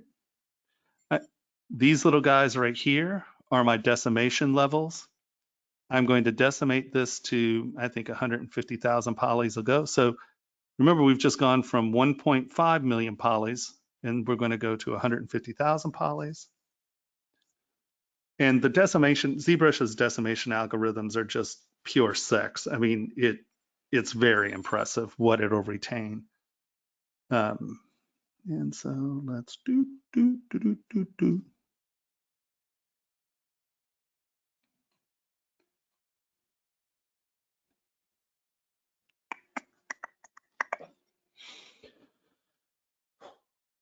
Breathing is hard with this thing on, but it'll let me sit here. That's a big important part.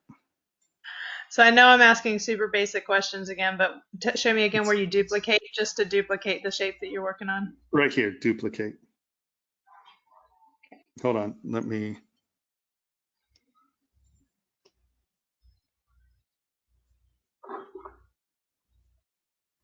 You see that? Yep. Okay.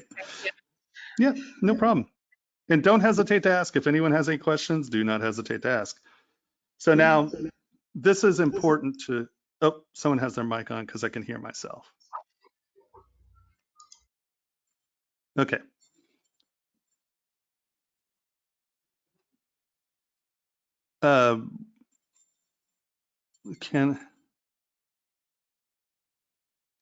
You're right here's the brush I'm using. Is that what you're asking?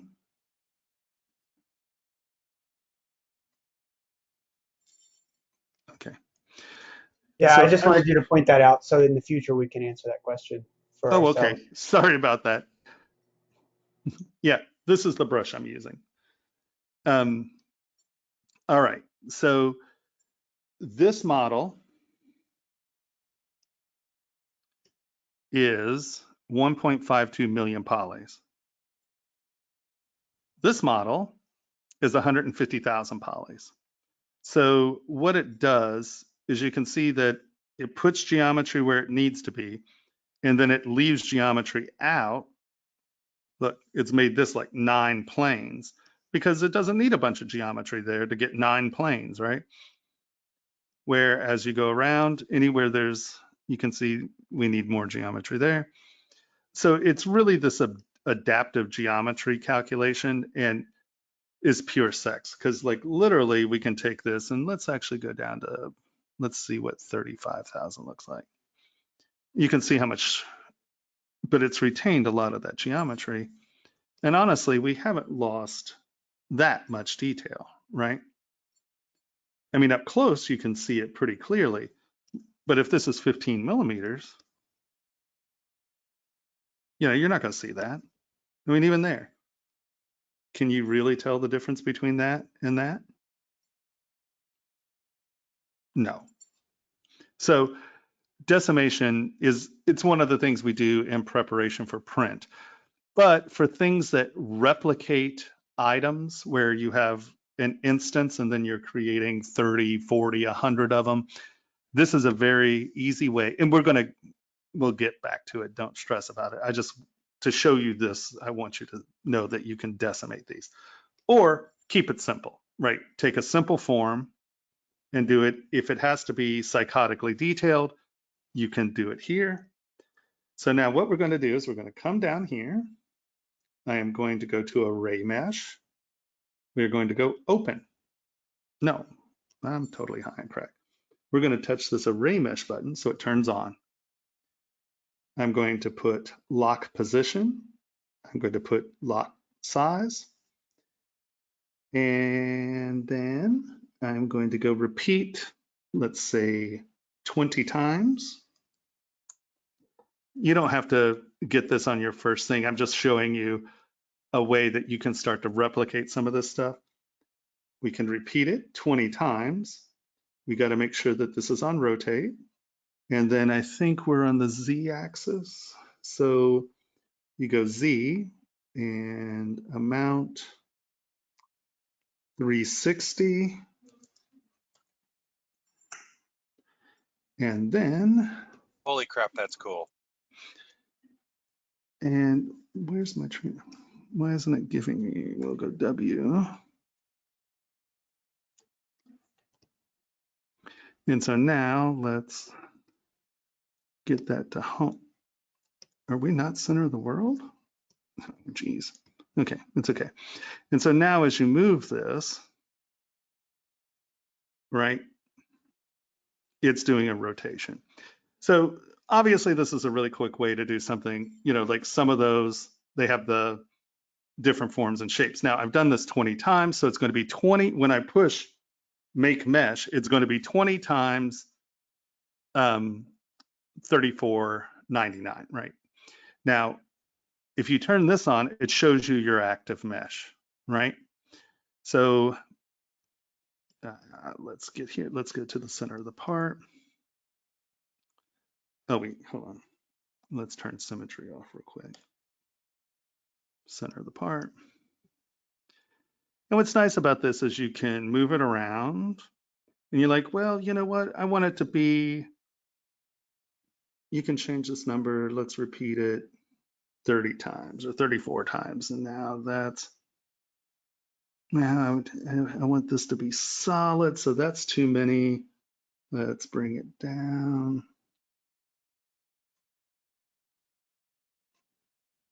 Oh, it's a flower. Oh, it's this. Now, I want this to be half domes, but my design is crunching on itself here, right? So now I'm going to take move. I'm going to turn symmetry back on, make this bigger. We're going to turn this on. I'm going to turn line off so I can actually see see the fill and line up here. I'm going to turn line off so I can see my model. I'm going to make this bigger and I'm going to pinch this in.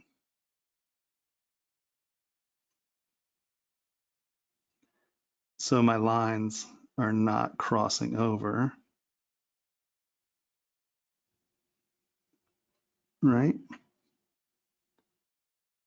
Let's say I want this to look a little bit more like that. So you can sit here and fuddle futz with this until it's the design you want it to be. But we just want these to be just pushed in a little. So there's a little edge separation there.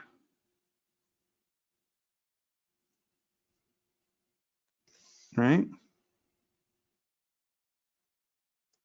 And then you just come down here, make mesh.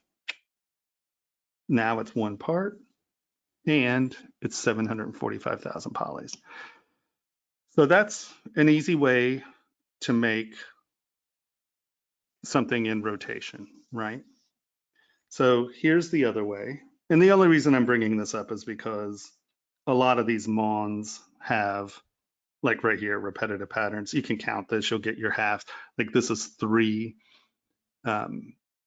So let's say it's 3. Let's turn this more into that crescent form.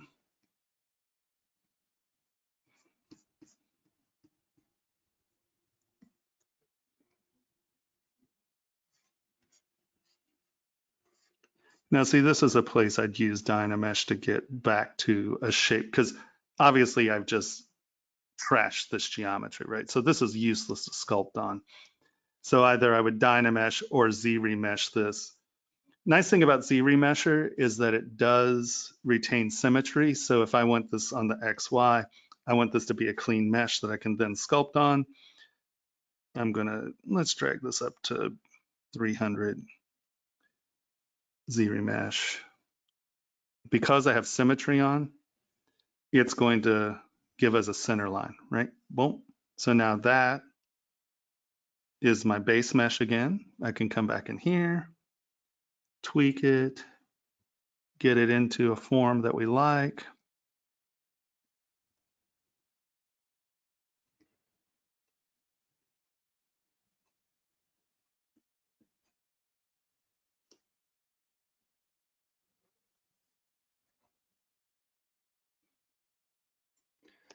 Divide it.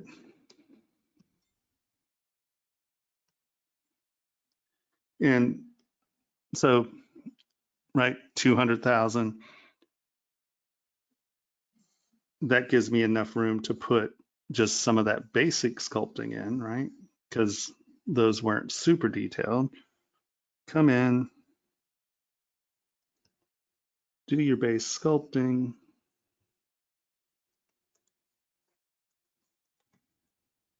Because we know this is something that's going to get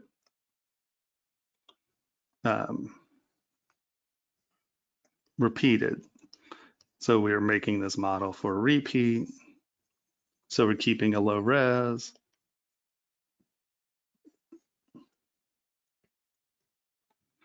Right. And so another way you can do this is pick your rotation point, okay? Go into W, turn on our symmetry, straighten it out, turn symmetry off. Are we still not at home? I keep doing this. So bring this down here, go home. So now wherever I put I know I want a little airspace. I'm gonna bring it here, go home, and now hold down Control, drag this, drag this, hold down Control, drag. Why is it? Oh, because, hold on. It's because it has subdivision levels. I keep forgetting these things. Gosh, that's really a crap sculpt. Okay, whatever, you don't care. Delete lower.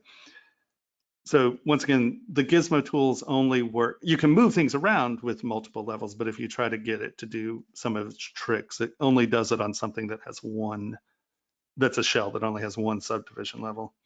Now, if you want a high sculpted object or an object that has a lot of sculpture on it, you don't have to do it at this low. You can just delete the lower subdivision levels and you have that object. So you can do hold down Control, drag, go to home, and now these are your rotation angles, right?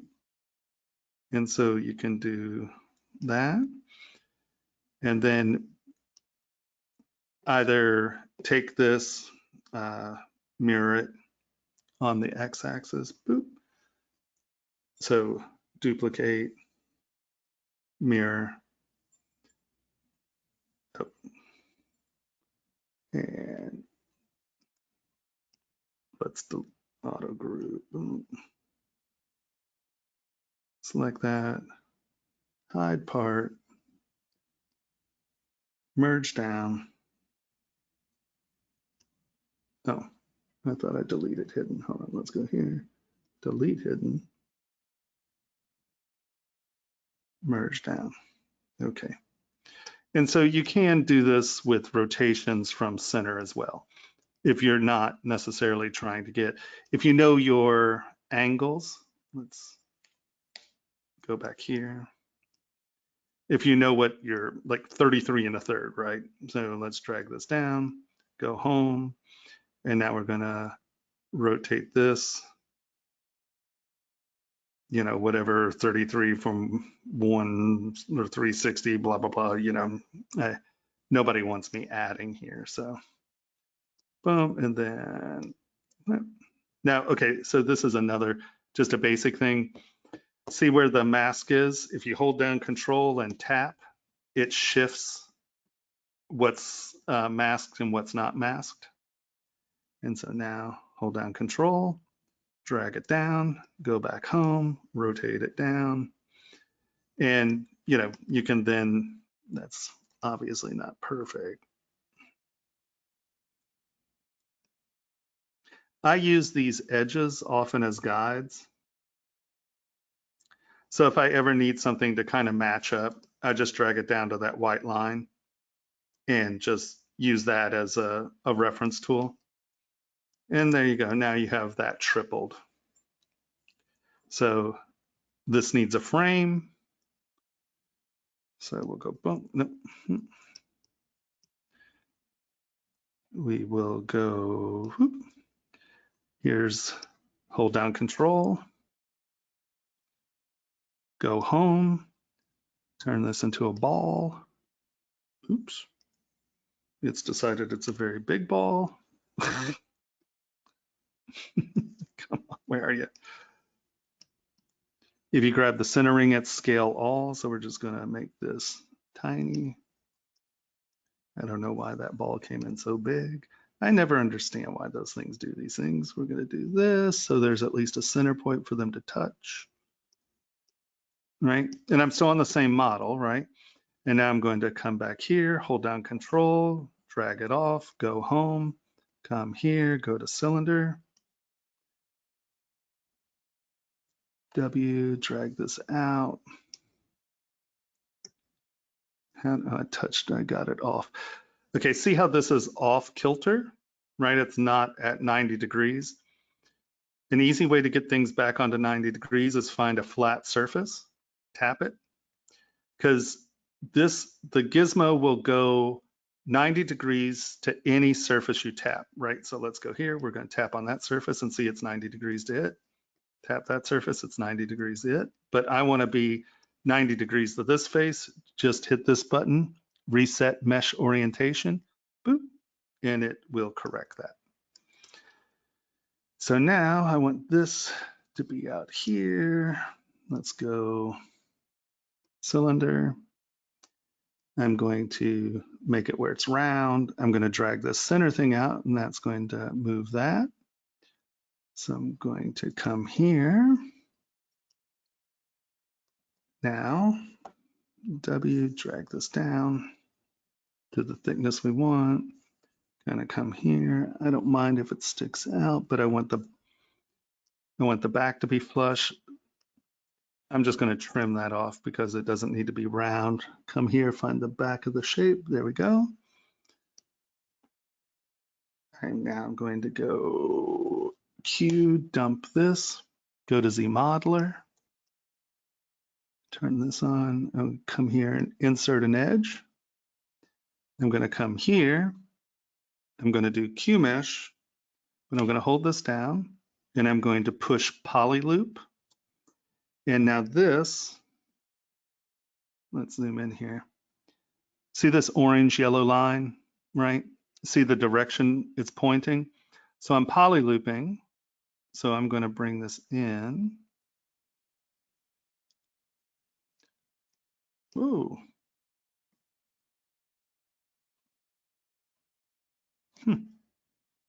Now that's weird.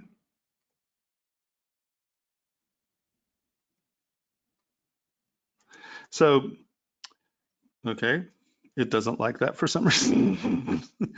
And this happens all the time. Don't get flustered. What do? When I poly loop this stuff is disappearing. That's fine. Watch. Right here, split masked points. Boop. Now they're on a separate subtool. I'm going to turn it on so I can see it. Come here, poly loop. I'm going to drag that out to where it's going to touch the tips there. And then just as decoration, I'm going to add another insert loop here. And I'm going to poly loop that out. And so now I have a thin frame there. I have a fat frame there. Now I want this inside edge to remain sharp. So I can come in here and hit crease, edge loop complete. I'm going to hit that. And you can see there's like a little double line there. I'm going to hit a double line there. I'm going to hit a double line there because I want those to be sharp. Increasing basic, I'll show you edge loading here in a second. So now we're going to divide, boom, boom, boom. You can see these have rounded off. This has remained sharp. That's rounded off. And now come tap that, turn this on, turn this off, grab move. And now we can do X, Y-axis, radial 3. I know this might be moving a little quickly, but I just want to put this down and then we can kind of go over some questions. I'm going to drag this. Now, I didn't do this perfect. No, that's the wrong axis. That's why. There we go. You can see, well, that was a, honestly, that was a pretty darn good eyeball. Wow. I'm going to kind of move this down. I'm going to move these up. I'm going to make sure I have a good connection point here. And I'm going to turn transparency on so I can see through that model. And I'm going to drag this point up. So it kind of goes over that. See, you can see that intersection there.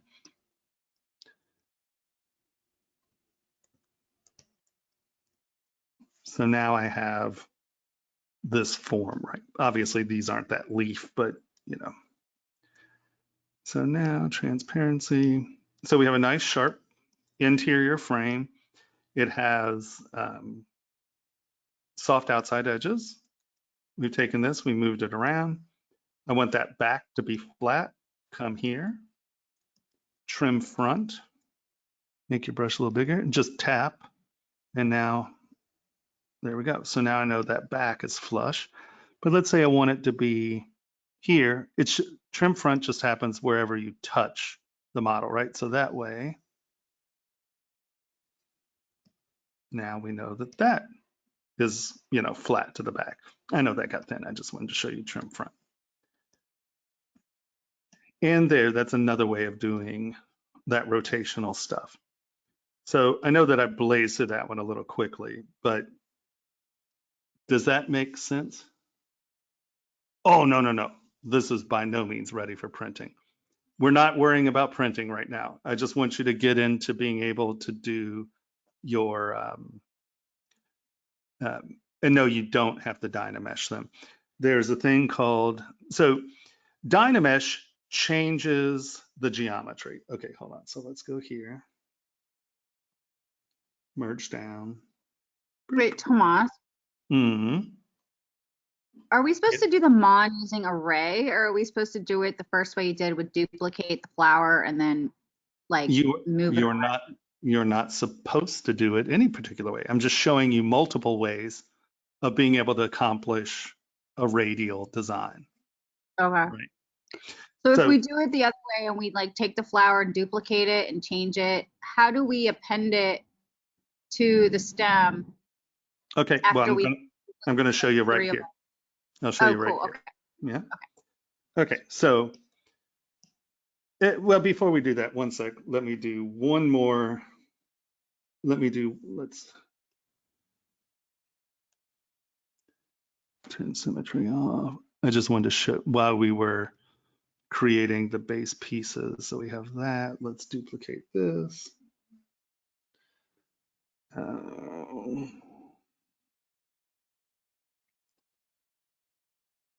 many? Here, I'm going to turn this into a Dynamesh real quick.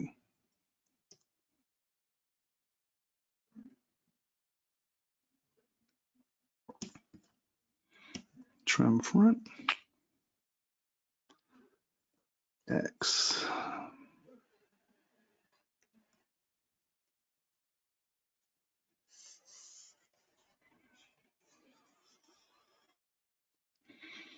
All right. So the other way of doing this, you can obviously be a little bit better at smoothing that off, but I don't care. So we're going here and we're doing radial. I'm doing a 3 count, 3. So the other way to do a radial design is with radial symmetry. And I'll come up here, take clay tubes, and I will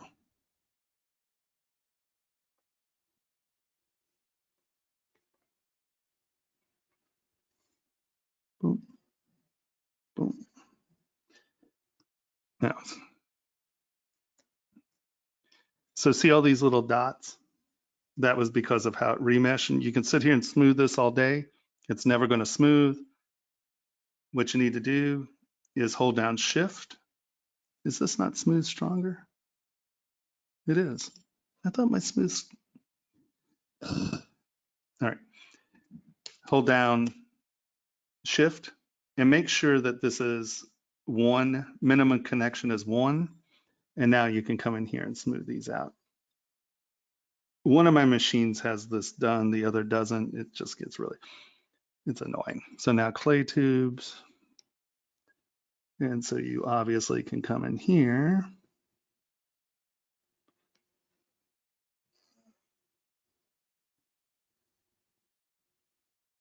and just start to sculpt this in.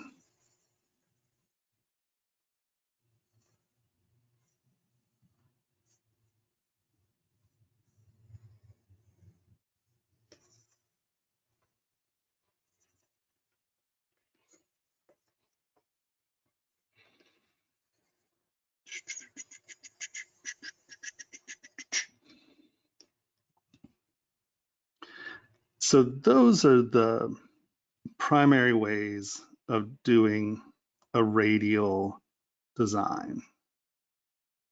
And I'll run back over them real quick. Okay. And obviously you can do whatever you're going to do.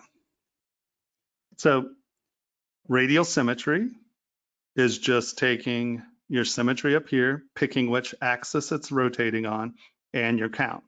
So, let's say you did 3 here, but if you want to go to 6, you can just type that into. Trying to get those sliders to work is sometimes a nightmare. You can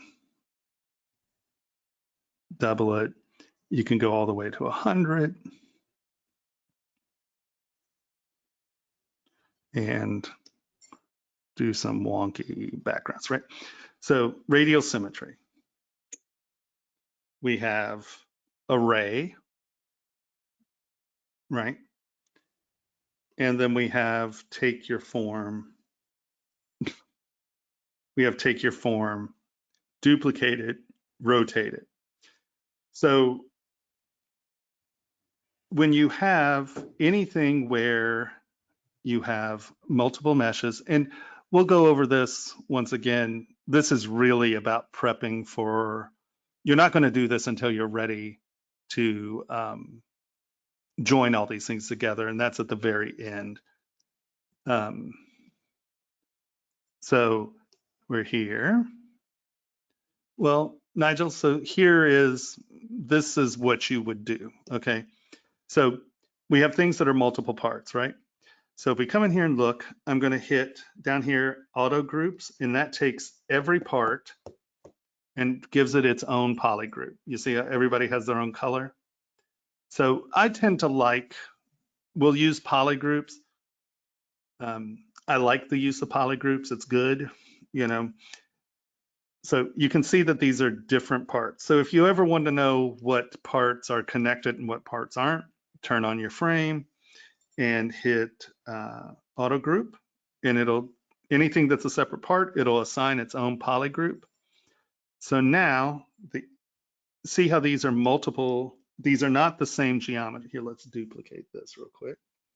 There are a couple ways of doing this. So we're going to go in here, come here, remesh by Dynamesh, and we're going to make this 1,000,000. We're going to tap it. So now we have one of these, auto group. See how it's one thing. So now this is one mesh, and it's a shell, right? It doesn't have those internal seams. So that's one shell. But if you notice what happened,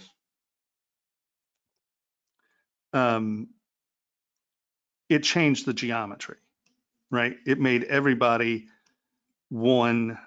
Oh, I don't have my lines on. There we go. Right, it homogenized our mesh. So let's say you really, these sharp edges on this were really important. Well, crap, now you don't have that there. So the other way of doing this is coming here. And you can see we have different mesh resolution, different mesh resolutions. Come in here, and there's remesh by union. And so basically this is doing a Boolean union function. So we come here, remesh by union.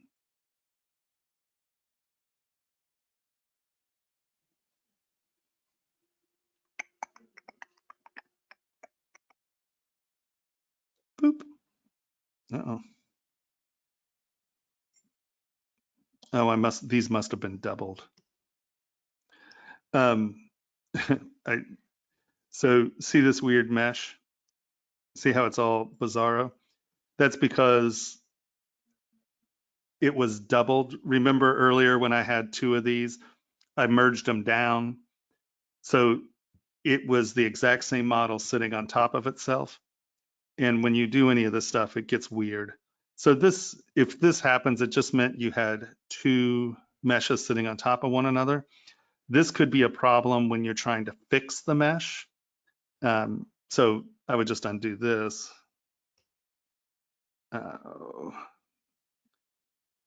New folder.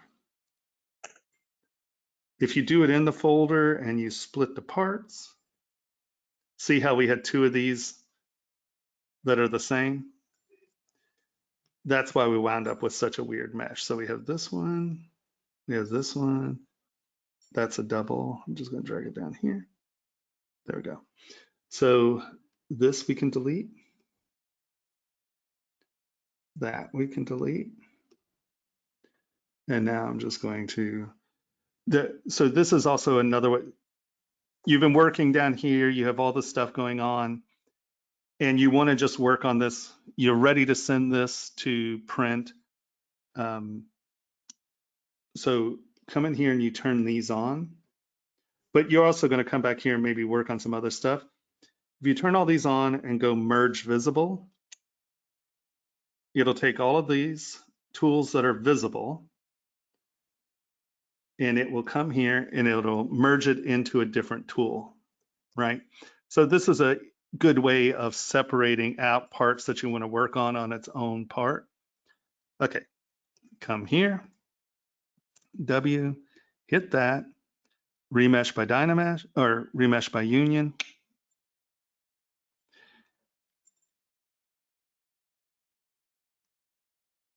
And now you can see that we don't have that weird crap going on. We're going to do this. Auto group. Did I have something mapped? Yeah, okay. Remesh by union.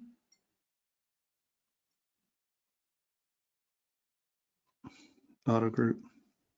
And now this has done the same thing, right? It's made this a shell, right? We don't have those intersections, but it didn't change the geometry or the poly counts, right? So this is a remesh by union, and this is a Dynamesh. So let's look at these meshes, right? It has homogenized the mesh. we've lost some detail. It's often things, these intersections get a little squirrely. It's retained your geometry. So these are the two ways to unify your mesh. And then, Nigel, before you go, if you decimate it, something like this, you can decimate to 250,000, it's fine. You just keep, you can slide this from anywhere between 1 and 1,000. 1,000 is actually a million. I don't know. See, it's 250K. So that's 1,000K. And now you have this, it's retained it. And you just check mesh integrity, close holes. And I do get metal pricing. So that's a solid shell. And those are your metal prices. It gives you your weights. So that's how I would go to print. All right. This was really about how do we join that together. I just figured we'd toss that in so he could move on some. If you have any questions, you can always ask me, Nigel. We can get you going on that. Quick question. At this yes. point, if you were going to sculpt back into that, is there a way of having it do the tri instead of a quad for symmetry drawing?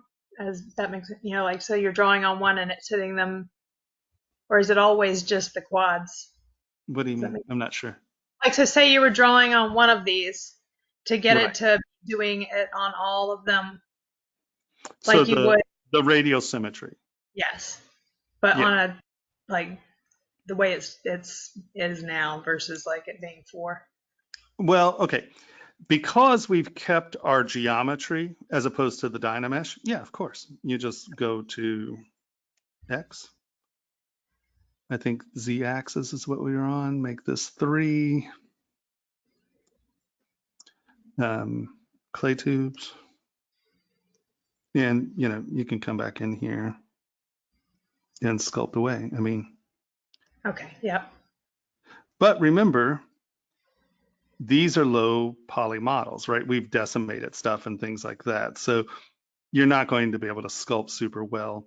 I'll show you my techniques for doing just that, but that's just jumping too far ahead.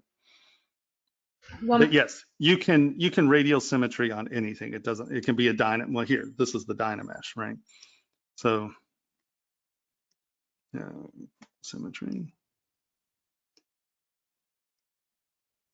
right? So yeah, you can. Oh, well, that was X symmetry. Sorry, I didn't have that one turned on radial, but you get it.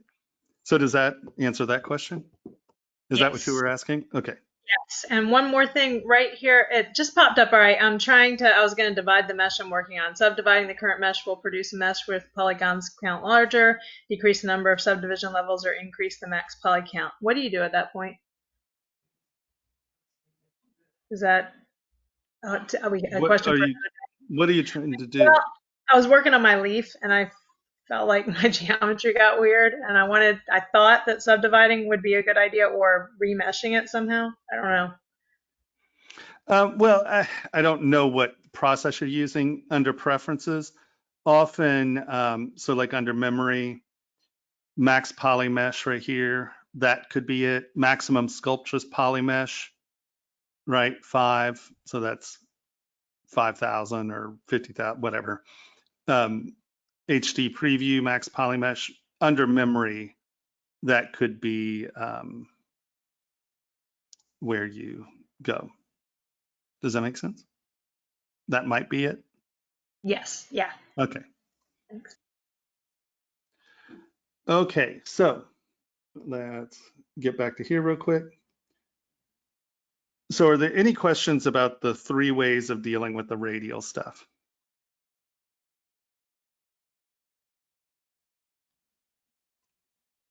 I don't know if you showed this, my connection went out, but how do you attach the first way? How do you attach the duplicated flowers back to the stems?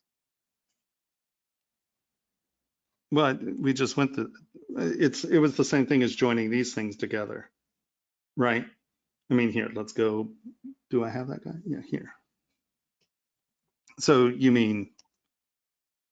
After you've made like 3 of them and changed them? So, yeah. So we're here. Let's grab move. It's the same thing we just did for that stuff. Let's, oh, Scheisse.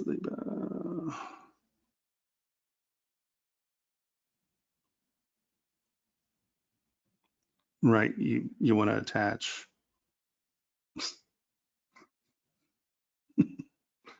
Okay.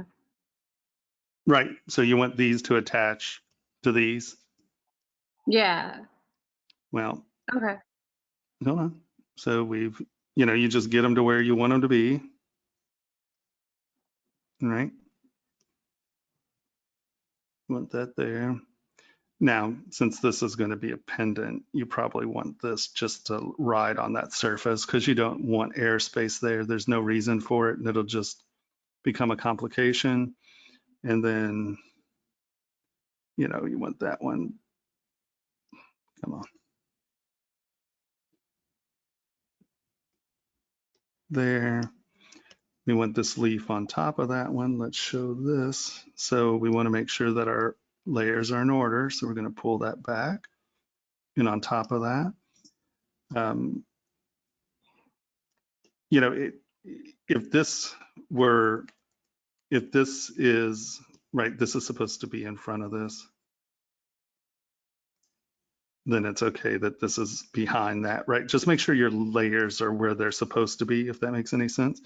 So now these are all different parts. I'm just going to take this, merge down. Oh, okay. Oh, I'm probably making something that's a huge, why is that having such a problem with a merge down? Don't crash.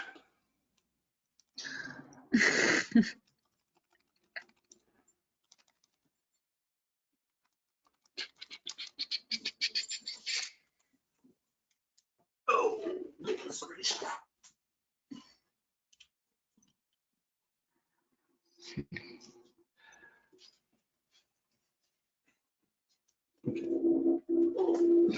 bending sucks. All right, come on. What are you doing? I'm not waiting for this. I don't know what the hell it's doing. I don't care. Sorry. It's okay. One sec.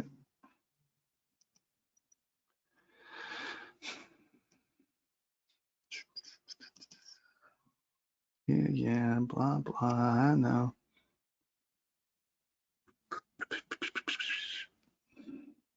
No, that's the old recover tool. Yeah, this is fine. Let's just start here. Come on. Boop.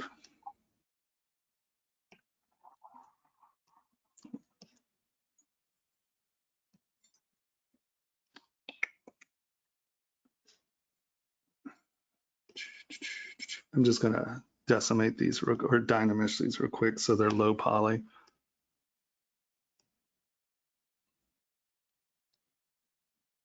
Delete lower, boom. Remesh by Dynamesh, boom.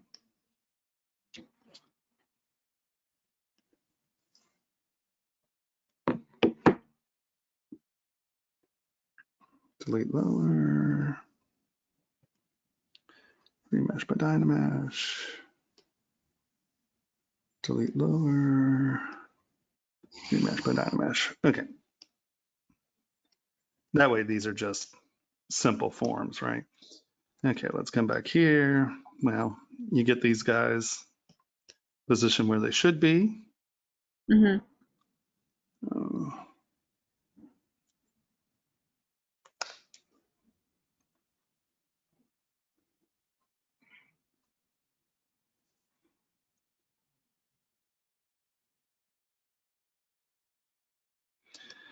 And because there's a twist there, I would have probably make that logical.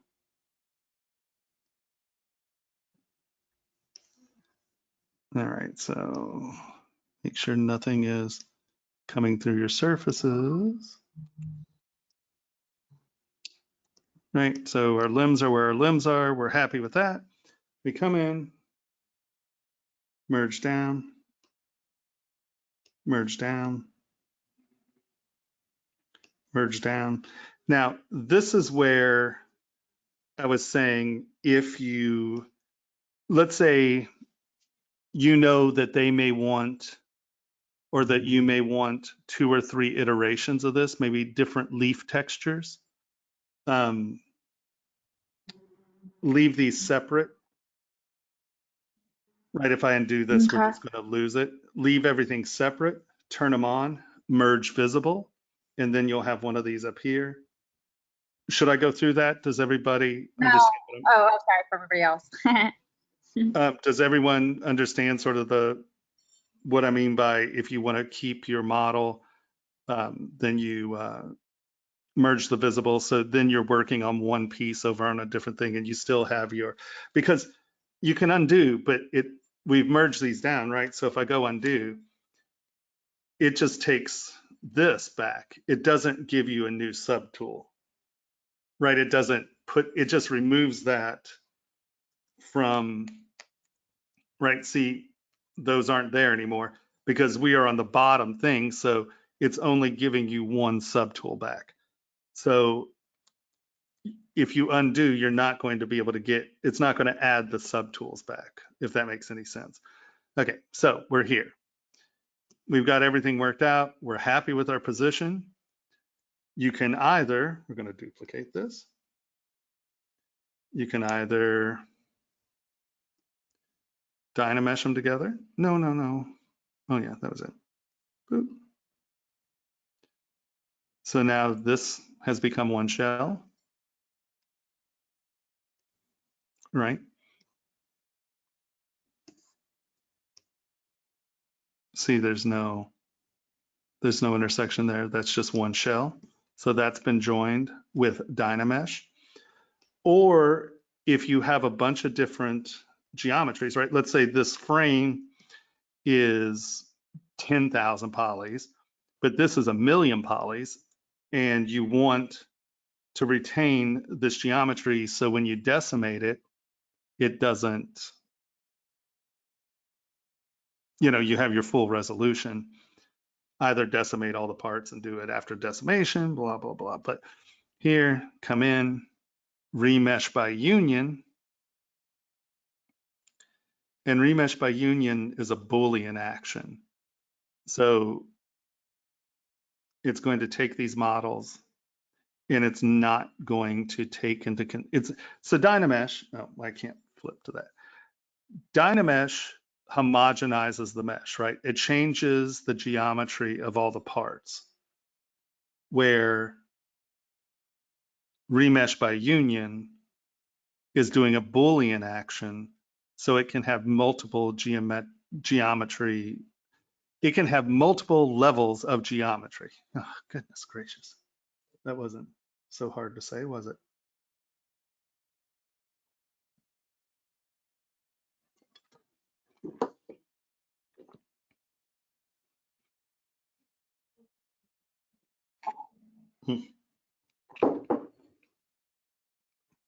Sorry, I was drinking.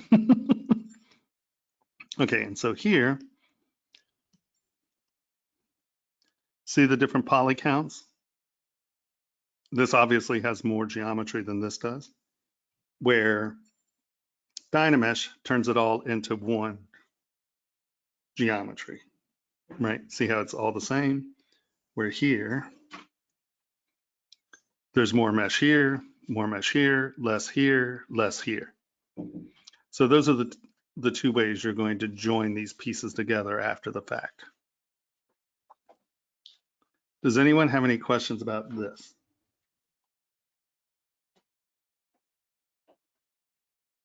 That makes sense. Do we have to, I don't know if this is something you were supposed to talk about, but are we supposed to worry about removing the shard thing now, or is that not relevant to What's a shard remesh thing? by where you do auto groups and that whole thing? No. Delete hidden? You're not. Okay. Don't worry about that right now. Don't worry about that right now? Okay. No. I want you to, all you should be worried about right now is blocking up, roughly sculpting it some more, and having an object. I don't even care if it's one object at this point, right? I just want you to get in the habit of figuring out how to use and understand these meshes, and I need it to be anchored into your minds. So this is sort of the end of the lesson, right? I mean, this is what I want to convey to you.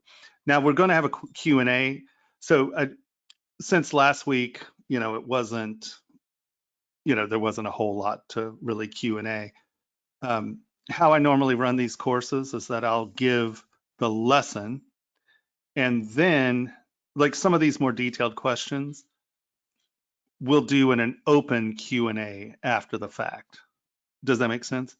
And that gives me a pee break since I've been sucking down coffee all morning. So I now need to use the restroom. And then what we'll do is we will have an open Q&A, so that way, so like I answered some of the questions that weren't necessarily related. What's up? You going somewhere? No, I'm just putting stuff away. Oh, okay. Sorry, you took the keys. I was like, someone's stealing my car. Today I took some questions that were sort of off topic. If they're off topic or if it's a little bit more than what is really the lesson, in the future classes, save that question for the Q&A. And that way we can get through the coursework pretty quickly, and then we will, does that make sense? I'm talking in circles. Yes, it makes sense. Okay. So in just in case people, I know that because Q&A can go a long time, because I'm going to answer questions until you all feel comfortable. So it's not a rush, but some people have to leave, some people have to do things. So just so you know, can anyone guess what your homework is tonight? Make a radial design. Nope. Make them on. It doesn't have to, it can be, see, this isn't a radial design. So you can make it like this, but pick them on and make a background image, import it as a background image. So do a standard block up. And then, so just so you know, I don't want you to use radial on your first one, because radial's cheating. You only have to sculpt one little thing. So do something like in this vein where you can copy and paste certain things, but I want you all to do block up. I don't want you to do a square and then use radial and say you're done. I'm going to call BS on that. So, pick them on. And you can pick something like this or this, but I don't want you to just cheese wig it and make this, right? Now, once you've made them on, just go in, and it's just spelled MON, M-O-N. It's not Japanese moms. That will take you to porn, as we found out earlier. Pick something that's sort of sculptural, like see the double swans. Like if you pick this, you sculpt one swan and then, mirror it, fine. But I want you to get used to blocking up and sculpting. So don't cheese out on me, because I'll yell at you for it, because you can tell I'm a yeller, right? Old yeller. Pick them on, use an image, block up to that image, and then sculpt it.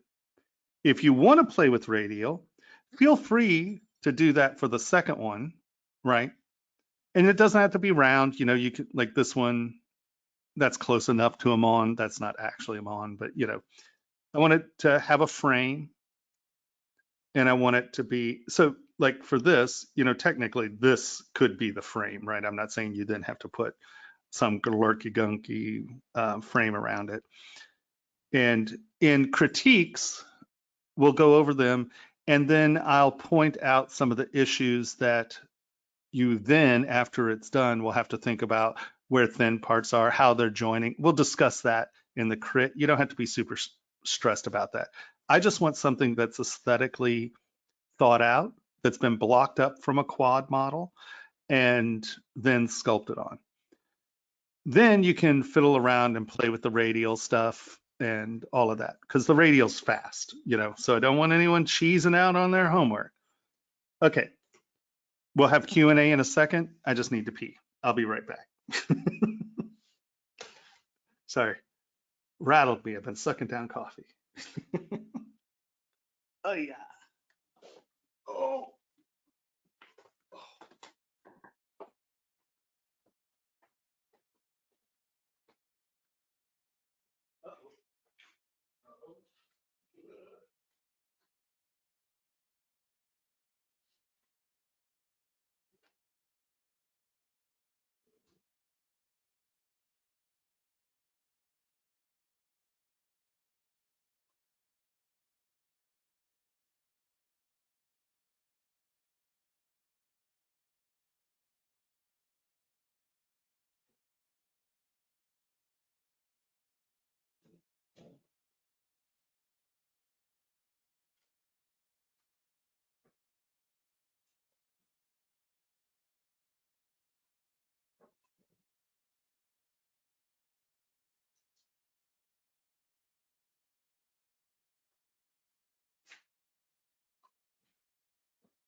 Oh.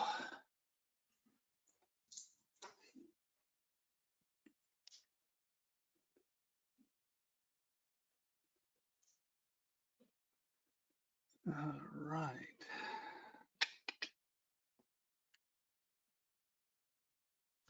Okay. Are we back? Question, Thomas. Yes. Should we do a completely new install for 2021, or should we just use the updaters? What did you do? You know, 2021 seems to be pretty persnickety about its upgrade. I would do a clean install. I had when I upgraded twice in the beta, it did not like it. So I would what I would do is just in that, well, here, I would put my, like, if you have 2020 in a folder or something, I just, come on. This PC, Windows C, programs, Pixelogic. So, see, I have older builds. So I just drag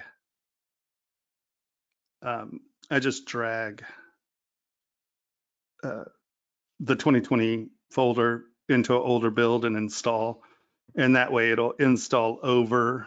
You don't have to worry about uninstalling it necessarily. It just because normally if you just upgrade, it'll keep most of your properties and stuff. But I found that it did not like it. It would be really squirrely and weird. It just something's just like I was trying to get. Well, I think was it in class or was it on one of my my demos where my dynamics folder just, or my dynamics, I was trying to show someone the fabric thing, you know, and it wouldn't work. I could slide the buttons, did not work. So I would say at least make an old build folder, drag your 2020 into it, and then install so it's not trying to take some of that information with it. You know, it's not just trying to do a simple overwrite. If you still have problems, you know, uninstall it and reinstall. Because 2021, I found that if it's not getting a good clean install, it can be buggy. Okay, thank you. Yeah, of course. All right. So now we can do a little while of just random Q&A. Just, I know that I went through that pretty quick, but it's recorded so you can go over it. You know, once again, I want to try to keep, because it's not just for me, it's for you guys. It's a lot easier to find stuff in a 3-hour class than it is a 9-hour class. And sometimes these classes get big and long. So I'm going to try to keep them in that 3-hour range, and then we'll do the Q&A thereafter. So if you miss something or you're like in the flow, feel free to ask questions, but you know what I'm saying. Jesus, here I am talking in circles again. Thomas, Yes.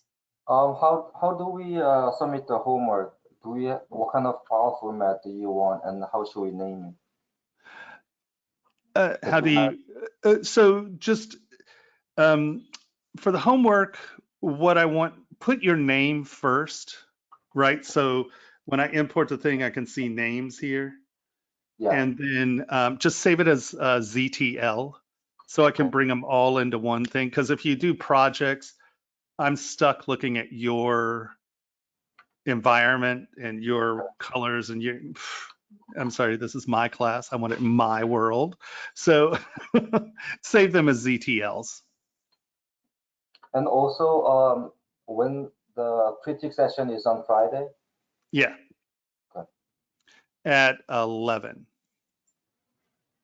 Hey, Tomas. Yeah. And remember that, oh, I'm sorry, just remember that the critique sessions are on my Twitch. They're not here. 11 on Pacific time, right? What's that? 11 at 11 on Pacific time. Pacific Standard. Yeah, sorry. Hey, Tomas. Yeah. I was going to say, people might want to put what time zone they're in if they need to be critiqued earlier or later. True. Well, the thing is it doesn't necessarily matter what time zone you're in, because last week we had someone, or Friday we had someone who had to leave, and I was like, oh, well, tell me. Now Mike is actually in these now, and Mike's really good about organizing them. So when we first come in, if you tell Mike that you need to go, he'll put you higher in the list, and I'll organize it. But you know, he'll tell me who's next. Let's put it that way. Yeah, I'll keep you guys organized, and yeah, if you need to tell me, just say, Mike, I need to go, and then we will bump you up. And then if you tell me, I'll tell you right ahead of, tell me your name and the file thing, so Thomas can go straight to you guys and keep it moving so you get in and out. Yeah, because it's nice to keep it smooth, and I don't want you sitting there stressing, because I just pick randomly. I just grab the next one and grab the next one. I wasn't putting any thought into it. So definitely, if you need to go first or want to go first or whatever, just we're here for you. Let's put it that way. So,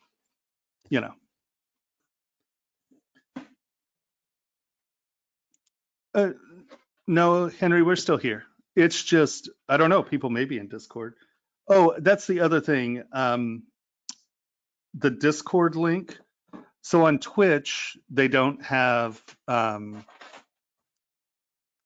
like, we can't talk like this in Twitch, but we can do it in Discord. So Discord allows us to have verbal conversation. And for the critiques, I find it's really important for you to be able to talk back and forth. So as I'm doing something on your model, we can interact a little easier that way. Oh, did we figure out Discord? Well, that's what we were talking through last time. I wasn't here for last time, so. Oh, yeah, no, we got it. Thanks to my buddy here, Brandon, in the background over here. Woo! Give a woo. Brandon. Brandon helped me figure out the Discord so we can talk. Yeah, I didn't know that that's one of the things that Discord was really good for. It's amazing. Yeah, so, yes. Brandon. Yay, Brandon. Where can we find the Discord link, or is it a group that we I need think to you just posted it. Oh, perfect. Yeah. Yeah, Mike, Henry took over your job. He was awesome. I think we now have 2 moderators for the actual site. Uh-oh, I'm coming for your money. I'm putting you to work, buddy. That's all right. I got Henry here, so that's Yes. cool. Awesome. Whoa. It's expired? Oh, well, hold on. Let's go to Discord. We can set a link to never expire if you'd like. Hold on. I have to find, did I turn Discord off? Here's Discord. Oh, no. So I come up, where did I go? What do I You do? want House of Wiggles box. So on the left-hand side, you're gonna scroll until you find it. Okay, there. Invite people, And then you're gonna make right here where it says edit the link. edit Yeah, invite go link, ahead and click that, and then we're gonna set this to never expire. Or that's kind expire after Never. never. of, and then create a new link, Max number of uses, No no limit. Mhm. Create a new link. and then copy when you're. Yeah, there's that button. So this, sorry guys, this is the new and hopefully permanent. Yeah, that's the one you'll want on your Twitch page too. Yeah, we need to put this link on my Twitch page. Can do. Okay. So when we're done here, I'm putting Brandon to work. Haha. Okay. So yeah, if you don't have Discord, get Discord, and it's really cool. You come over here and there's a lurk. I guess all you do is tap on general, and now see how I came in here. And now within Twitch, or I mean within, yeah, there you go. And so they asked for it last time. Jesus Christ, I can't even form sentences. My world is falling apart. During Friday's critique, they asked for see the little lurking channel. So if you all want to talk between yourselves, but not talk within the context, I made a little lurking channel right there. So Can you post that good link to the GoToMeeting chat? I don't know where you dropped it. the GoToMeeting link? Ugh. No, the link to Discord that you just produced that never Oh. expired. Oh, I didn't push send. How about that? I pasted it. There we go. That's better. Oh my God. Ridiculous. All right. So actually, we should rename general to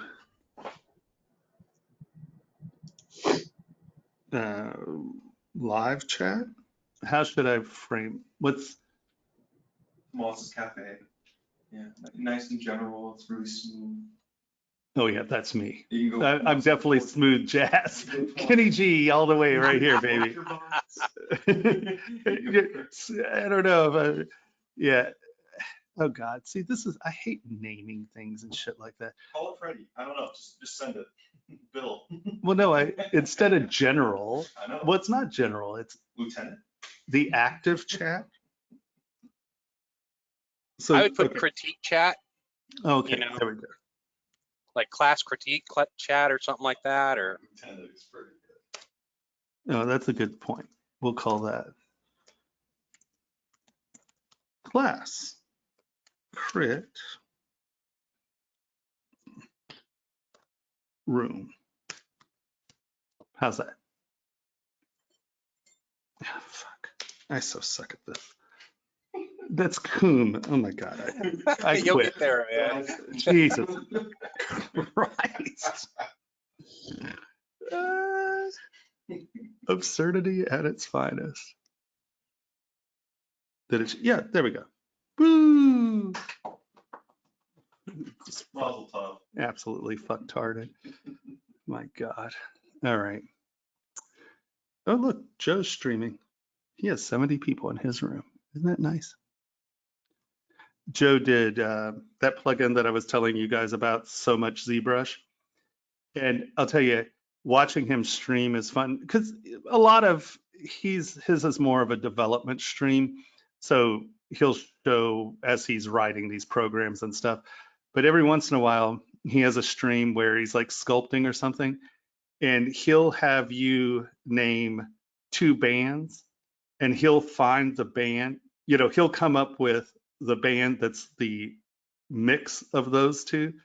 And holy hell, he's really good at it. It's really quite impressive because I think I pulled something out like Kenny G and Skinny Puppy, and he found mellow death trip metal. It was really quite impressive. He's an impressive guy. Okay. How we doing? People have questions? If not, I'm going to be so amazed.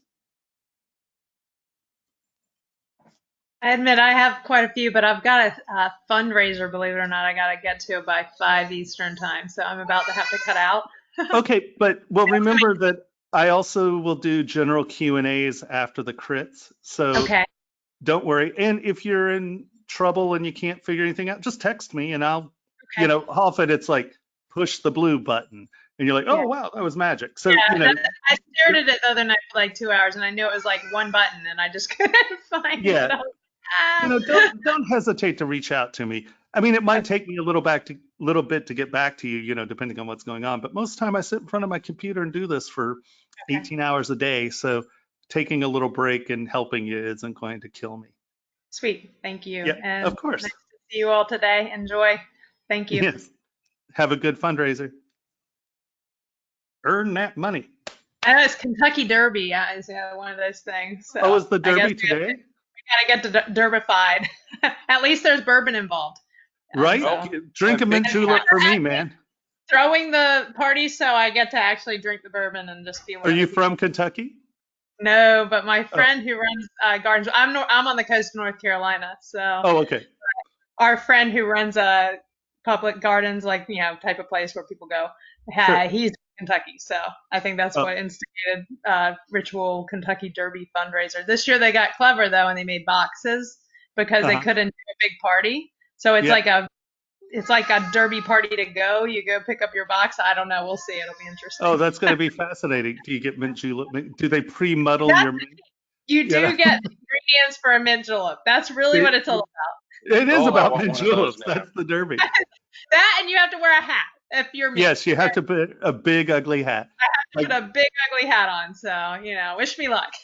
Good luck. My grandparents owned a box at Louisville Downs. So as a kid, we used to go to the Derby. Oh wow. Yeah, I'm sure Yeah. that was an experience. I've never been myself until today. So Well, I have a bad relationship with horses because my There's some rumor, by the way, that this will all be on NBC in a few, and I'm sure will be some little blip in the middle of a lot of these things, but that's What's so funny, when I was a little kid, my grandparents owned horse farms, but and they bred thoroughbreds. And I remember I was a little kid, like 5, 6, maybe 6, 7, something like that. And the trainer was like, "Hey, Tomasz, you should get up in the morning and walk the horses with us." I was like, "All right." And it's like the ass crack of morning. I mean, it is like 4:30 a.m. or whatever. It was an event. I can't remember what was happening. It was decades ago. And the horse spooked, and it drop kicked me in the chest, and it actually separated my sternum from my ribs. And my grandmother came out, looked at me, looked at the horse, looked at me, looked at the horse. He looks at me and goes, "What'd you do to the horse?" oh my Fuck Lord. you, man. Are you kidding me? I can't breathe. Yeah, so you can see what was important to my grandmother.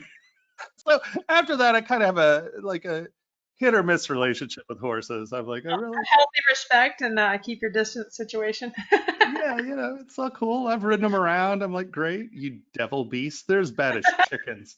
It's horses and chickens are devil animals. They're like, They always chase me. It is one of those Oh. things. It's kind of like sailing. It's fun until it's not.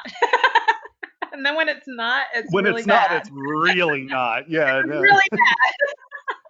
Like early surfing experience when we were in Hawaii and they were trying to teach me to surf. And of course, you lash yourself to the surfboard. And once again, I was pretty young. I eat it. I fall forward into the shallow part of the wave. The wave then drags me and the surfboard around. I come up, I'm bleeding, I'm broken. Guy looks at me and goes, you're lucky the park ranger's not here. He would fine you for beating up the coral. I was like, oh, great, thanks. Okay, surfing is another thing that can gargle. It's like, all The right, horse that's a and the sport. coral win. You don't matter. I'm like, okay, I don't need surfing either. It's like, yeah, great. funny. I'll scuba dive. I like the ocean. Just, Yes. yeah. I I love don't know scuba. about scuba diving because then you're like trapped under the water, which that might be my biggest fear. Well, yeah, All right. to be You fair, guys enjoy. I died.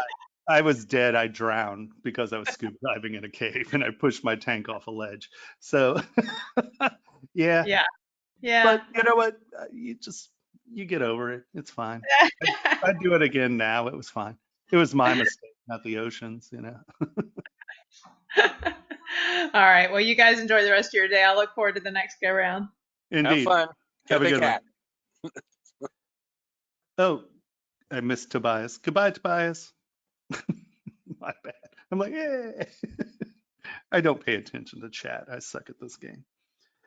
Okay, so are there any questions? Or are we just sharing near-death experiences?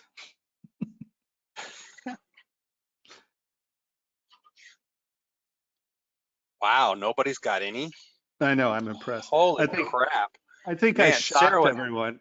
Yeah, I think Sarah would have had like 74 of them for you by now. I know, right? Yeah. Jeez. Yeah. Yeah, I'm just We time blew- stamping. When I do that, I'm just gonna put a TS for now on. So that's when I know, like, if you've done something that should be like a change up, and then I hit screenshot, so it gives me a time. So it Oh, tells that's me. good. So No, that's yeah. awesome. Thank So you. That's super helpful.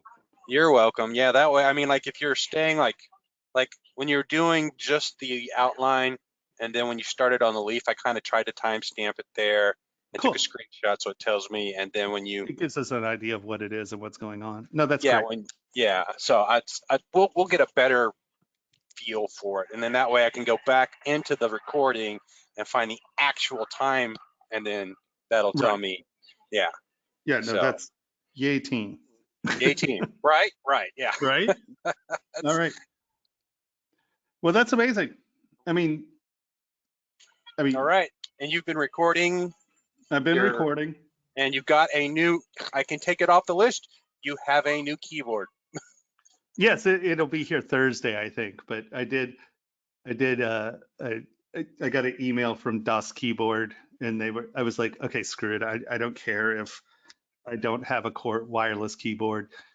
I'll just get a new one. It was like $65. I was like, yeah, $200 keyboard, $65. Score. Heck yeah, really? It was Dang. refurbished, and I was like, I don't care. It's a keyboard. Right, and refurbished is practically new. I mean, Yeah. Is Tony still signed in, or is he gone? Are you here, Tony? Yeah, I'm here. I was gonna say, tell him how I treat keyboards. Is a refurbished one a problem?